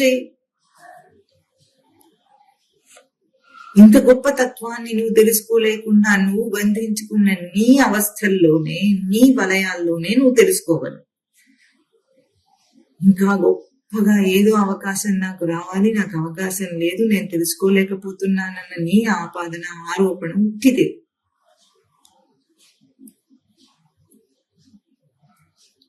ఇప్పుడు చెప్పు, గాఢ నిద్రలో రోజు నువ్వు సృష్టిని ప్రళయం చేస్తున్నావా, చేయటం లేదా? మెలకువ స్థితికి వస్తున్నావంటే ఆ సృష్టిని మళ్ళీ విడుస్తున్నావా లేదా? విడిస్తేనే వస్తున్నావా లేదా? కళ్ళు తెరిచి అన్నిటినీ ఆపాదన చేసుకుంటున్నానన్నప్పుడు నువ్వేం చేస్తున్నావు? రోజు చేస్తున్నావు ఆ పనిని. నిద్రపోకుండా మనిషి ఉన్నాడా దేహధారి?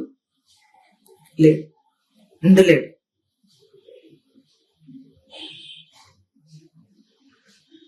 చేసుకో, ఎన్ని ఆపాదనలైనా చేసుకో, నీ మీద నువ్వు ఆరోపణలే చేసుకో, జీవుడిగా బ్రతుకు, జీవుడిగా బంధింపబడు. ఆ బంధంలోనే నీకు ముక్తి తెలిసేటట్లుగా నీ రచన ఉంది.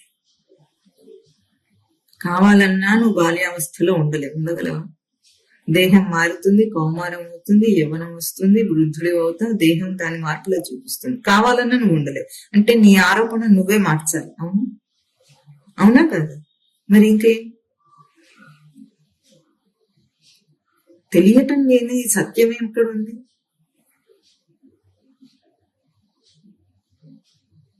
ఎక్కడ వెతకాలి దీన్ని? సకృదపీన మురారి సమర్చ తస్య చర్చ యమహాపిన క్రియతే. వాడి గురించిన ఇంకా చర్చ లేదు సృష్టిలో. ఎందుకు? వాడి సృష్టి స్వరూపం అయిపోయాడు. వాడి గురించిన చర్చ లేదు, వాడి గురించి అవునని కానీ కాదని కానీ వాదన లేదు. ఎవరికి నిరూపించాలి ఇది? జీవన్ముక్త స్థితిని ఎవరికైనా నిరూపించాలా? ఎవరి దగ్గర సర్టిఫికెట్ తీసుకోవాలా మనము? నేను జీవన్ముక్తున్నైనా నన్ను ఎవరైనా సర్టిఫై చేయాలా? నాకంటే వేరుగా ఎవడూ లేడని వీడు దర్శనం చేస్తూ ఉంటే ఎవరి యందు వీడు నిరూపిస్తాడు? ఎక్కడ నిరూపిస్తాడు? ఆ లక్షణాలు అంటే ఎట్లా ఉంటాయి, తర్వాత దాన్ని ఎట్లా మనం దర్శనం చేయాలనేది అర్జునుడు అయినట్టు స్థిత ప్రజ్ఞస్య కా భాష సమాధిస్తస్య కేశవ. ఎట్లా ఉంటాడు వాడు? ఒక గురువు ఉంటే వీడు స్థిత ప్రజ్ఞుడా కాదా అని మనం తరచు చూసుకొని వాడు ఇట్లా ఉన్నాడా, ఇవన్నీ ఆలోచించడానికి అక్కడ అవకాశం ఉందా?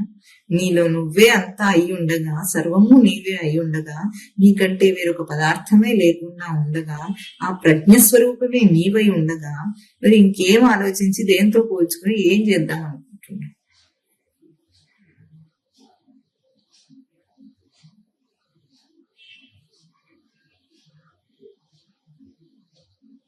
ఇది సకృతపీన మురారి సమర్చ. మురవేష్టనే ధాతువు. నువ్వు కల్పించుకున్న నీ వలయాలను ప్రవర్తింపజేయి. ఒక్కొక్క వలయాన్ని ప్రవర్తింపజేస్తే, అంటే ఒక్కొక్క ఆభాస స్వరూపాన్ని నువ్వు ప్రవర్తింపజేస్తే అది సత్యాన్ని దర్శనం చేయించి తొలగిపోతుంది.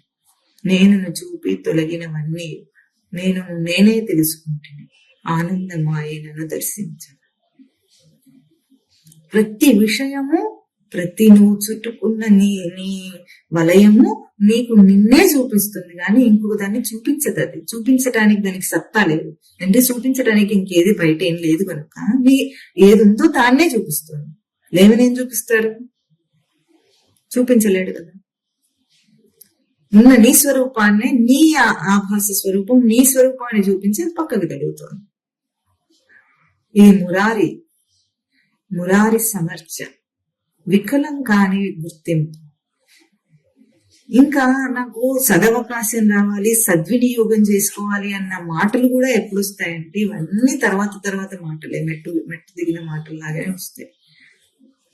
తన యందు తనకు తాను గుర్తింపబడటానికి ఇంక ఏది అక్కర్లేదు సృష్టిలో.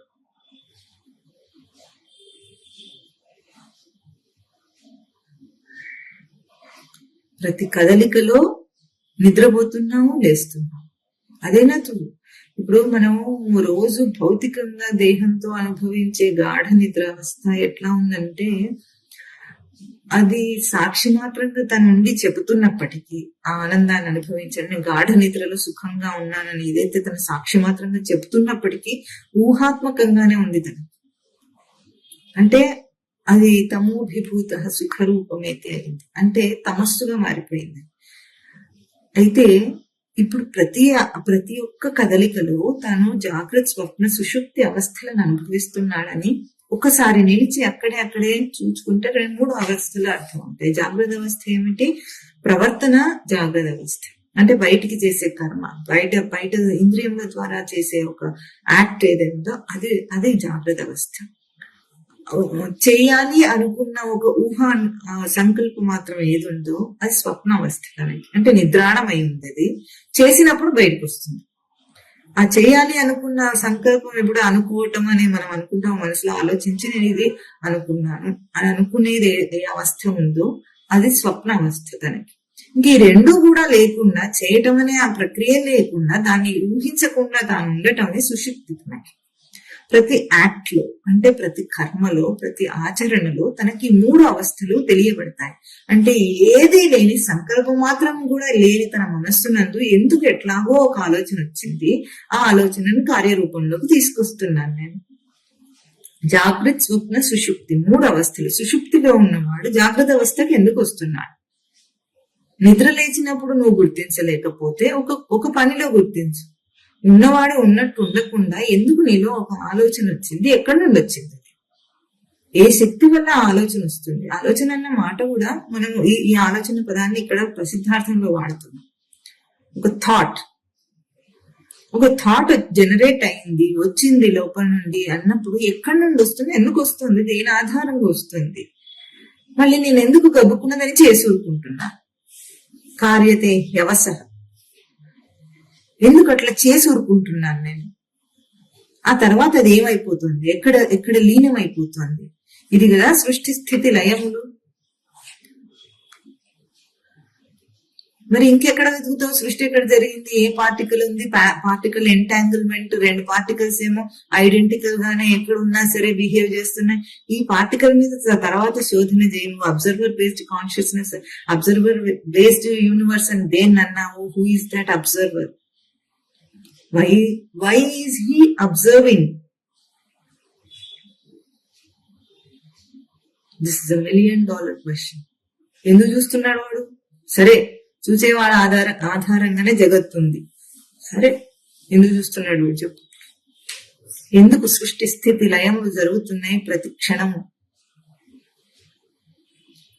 మరి దానికి ఒక పెద్దది చెప్పి కాస్మస్ అని, దానికి ఇంత ఒక కల్పములని, యుగములని ఇవన్నీ ఉండి పురాణ కథ చెప్తే ఆహా ఓహో అనుకుంటున్నాను. ఆ పురాణ కథ అంతా ఈ క్షణాన్ని నువ్వు ఇప్పుడు దర్శనం చేయొచ్చు. ఏ విరాట్ పురుష స్వరూపాన్ని చూపించి విరాట్ పురుషుని నుండి అది వచ్చింది, ఇది వచ్చింది, వాడొచ్చాడు, వీడొచ్చాడు, యక్షులు, గంధర్వులు, కిన్నెర కింపురుషులు, దేవతలు, ఋషులు, ప్రజాపతులు, నైష్ఠిక బ్రహ్మచారులు, అధర్మము, ఇవన్నీ అక్కడి నుండి వచ్చినాయి. ఏ బ్రహ్మ నుండి సృష్టి అవుతున్నాయని చెప్తున్నాయో, ఆ బ్రహ్మ ఏ విరాట్ పురుషుని నుండి వచ్చాడని చెప్తున్నారో, అదంతా నీలోనే ఈ క్షణమే జరుగుతోంది. నీ ఊహాజనిత బాల చిత్తానికి బాలకోపాఖ్యానం చెప్పినట్టు ఉంటుంది మన పురాణం చెప్పడం అంటే. ఓహో ఆహా అని వింటున్న నీ చిత్తానికి, అట్లా వినటానికి అభ్యాసం చేసిన నీ చిత్తానికి ఇవన్నీ చెప్పబడినాయి. అవునా తప్ప మీమాంసొద్దు, దేని మీద వాదం వద్దు. అసలు ప్రత్యక్ష అనుభవం మీద వాదం చేసిన వాడి కంటే మూర్ఖుడు ఇంకొక వాడు లేడు. ఎప్పుడు వాదం వస్తుంది? అనుభవం లేకపోతే వాదం వస్తుంది.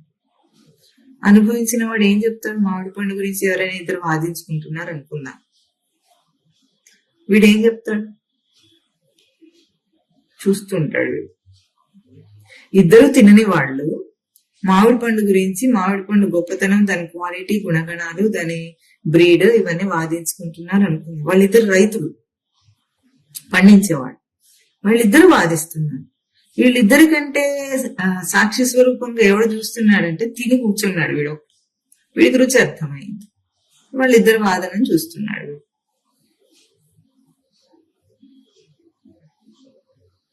బంగినపల్లే మంచిది, లేదు రసాల పండే మంచిది. దీని గుజ్జు అట్లా ఉంటుంది, దేని గుజ్జు ఇట్లా ఉంటుంది, దాని రంగు అట్లా ఉంటుంది, దేని రూపం ఎట్లా ఉంటుంది, వాసన అట్లా ఉంటుంది. 1 కిలోమీటర్ దూరం దాకా దాని వాసన వస్తుంది. వాళ్ళిద్దరు రైతులు వాదించుకుంటున్నారు, కానీ వాళ్ళు తినట్లేదు పండుని. తిన్నవాడికి ఏదైతే వీడికి ఏమిటి, దాని పేరు అయితే ఏమిటి వీడికి, అది రసాల పండు అయితే వీడికి ఏమిటి, బంగినపల్లి మామిడి పండు అయితే ఏమిటి, హిమాయితీ అయితే వీడికి ఏమిటి, ఇంకేదైతే వీడికి ఏమిటి, తినేసాడు అయిపోయిందని. పేరుతో వీడికి అవసరం లేదు కదా. రుచి తెలిసింది, రుచి తెలిసిన వాడికి పేరు అవసరమా? ఆ తర్వాత వీడు ఎంక్వైరీ మొదలు పెడతాడు, నేను తిన్నది ఏం క్వాలిటీ పండు అని. వాడికి దాంతో పని లేదు కదా. అనుభవించడానికి, రుచిని ఆస్వాదించడానికి ఆ పేరుతో పని లేదు వీడికి, దాని క్వాలిటీతో పని లేదు వీడికి. ఏ శాస్త్రం చెప్పింది, ఏ శాస్త్రంలో రాసింది అని అడగడు. అనుభవ సత్యం తెలిసిన వాడు వెతకడు, ఏ శ్లోకాల్లో ఉందని వెతకడు. ఇంకా ఎందుకు, వీడికి అనుభవంలో తెలుస్తుంది. ఆ శాస్త్రంలో చెప్తే చెప్పారు. ఓహో, ఏ జ్ఞానైనా దీన్ని ఇదివరకు చెప్తే ఉంటే చెప్పి ఉంటాడు. తిన్నవాడు అందరికీ తెలుస్తుంది కదా. అది తిన్నవాళ్ళందరికీ రుచి అర్థం అవుతుంది. ఇట్లా ఇంకెవరైనా దీన్ని అనుభవించి ఉండొచ్చు, నేను ఒక్కడనే అనుభవించాలని వీడేం అనుకోడు. నేను ఒక్కడనే అనుభవించాను నేను గొప్ప అని వీడేం అనుకోడు. అని అందరికీ అనుభవిక విద్యంగా, అందరికీ అవైలబుల్ గా, అందరికీ అందుబాటులో ఉండగా అందరూ అనుభవిస్తారు దాన్ని. ఏ నాటికైనా సరే, ఈనాడైనా సరే. దాచిపెట్టవలసింది ఏమిటి? నీ సొంతమైంది ఏముంది కనుక ఇందులో? నేను అన్న రూపమే లేకపోతే నేను నా సొంతం ఏముంటుంది ఇంకా వీడికి?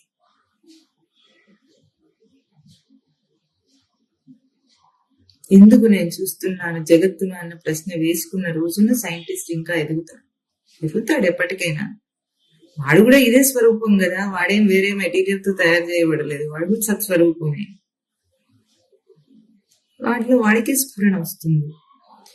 ఈ సత్యాన్ని ఒక్కసారైనా సరే నీ వలయాలతో నువ్వే దర్శనం చేయి. నువ్వు సృష్టించుకున్న నీ జగత్తుతో నువ్వే దర్శనం చేయి. నువ్వు సృష్టించుకున్న సత్యం అనుకుని నువ్వు వ్యవహారం చేస్తున్న నామరూప క్రియాగుణములతో కనిపిస్తున్న నీ జగత్తులోనే, నీ వ్యవహారంలోనే నువ్వు దర్శనం చేయడానికి మురారివిగా అర్చన చేయి.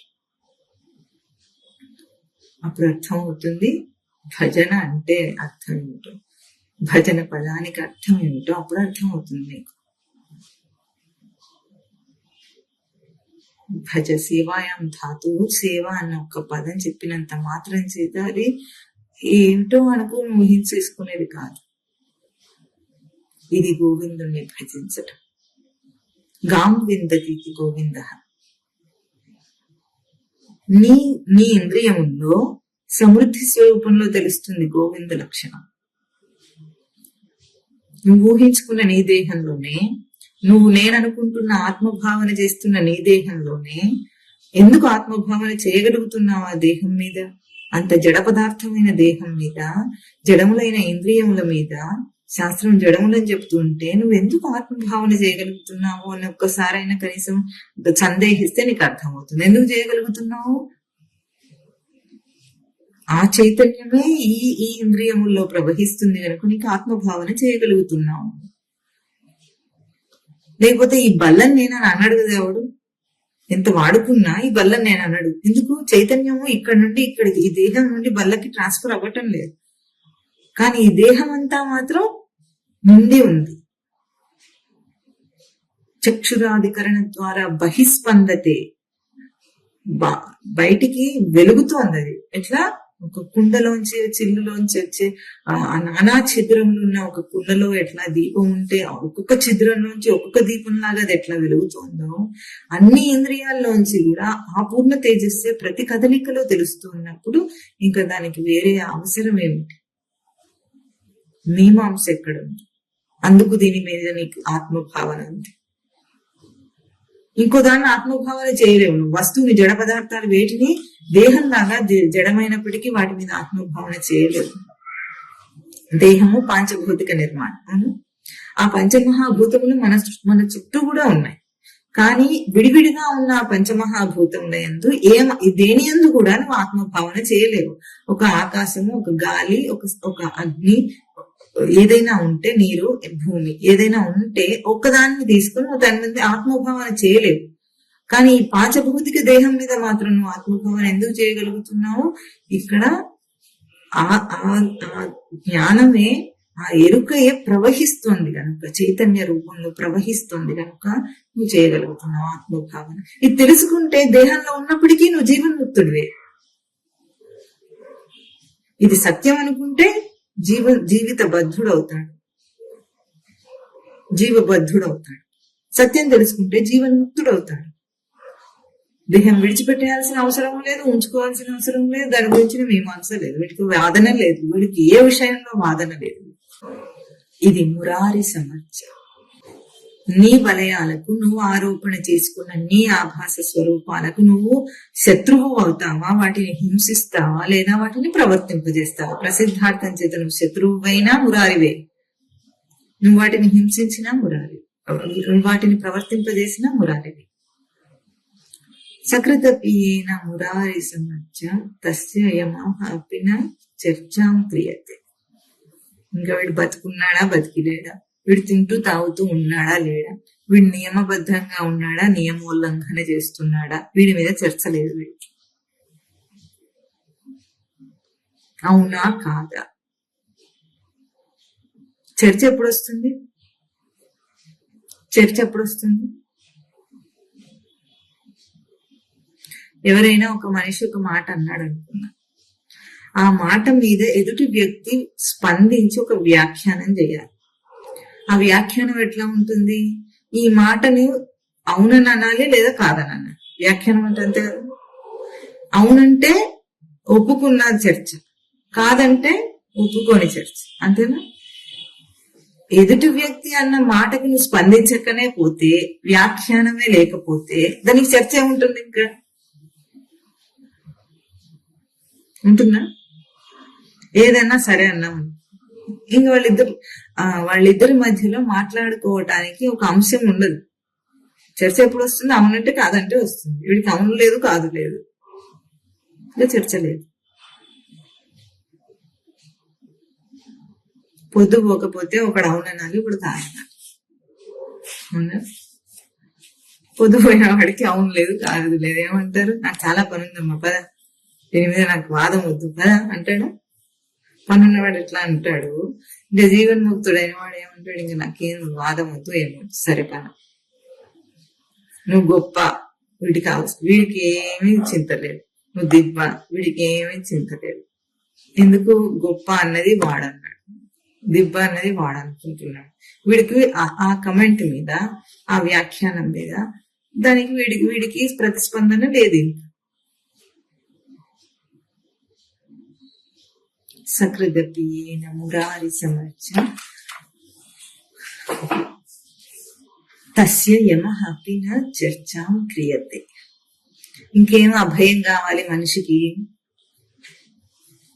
ఏం భయం ఉంది చెబితే అభయం ఇస్తారు. దేని గురించిన భయం ఉంది నీకు చెబితే అభయం ఇస్తుంది శాస్త్రం, గురువు, దైవం. నీ భయం ఏమిటో నీకు సరిగ్గా తెలియకపోతే నీకు అభయం ఏం చేసుకుంటావు? నువ్వు ఇస్తే మాత్రం నీకు అభయం అర్థం అవుతుందా? భయం ఉన్నవాడికి అభయం అర్థం అవుతుంది. లోకంలో అధ్యాత్మ విద్య ఎవరికి కావాలండి?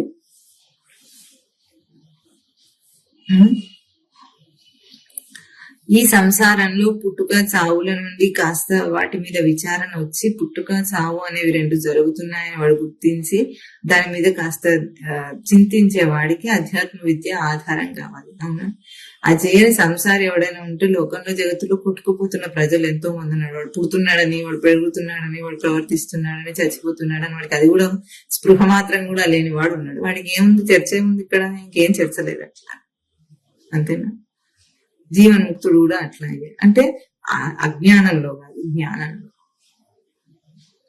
ఆ చర్చ వాడికి లేదు. చెప్పండి. భజ గోవిందం, భజ గోవిందం, గోవిందం భజ మూఢమతే, సంప్రాప్తే సన్నిహితే కాలే, నహి నహి రక్షతి నృపైకరణే. భగవద్గీత కించిదధీత, గంగాజల లవ కణికాపీత, గంగాజల లవ కణికాపీత, సకృదపి ఏన మురారి సమర్చ.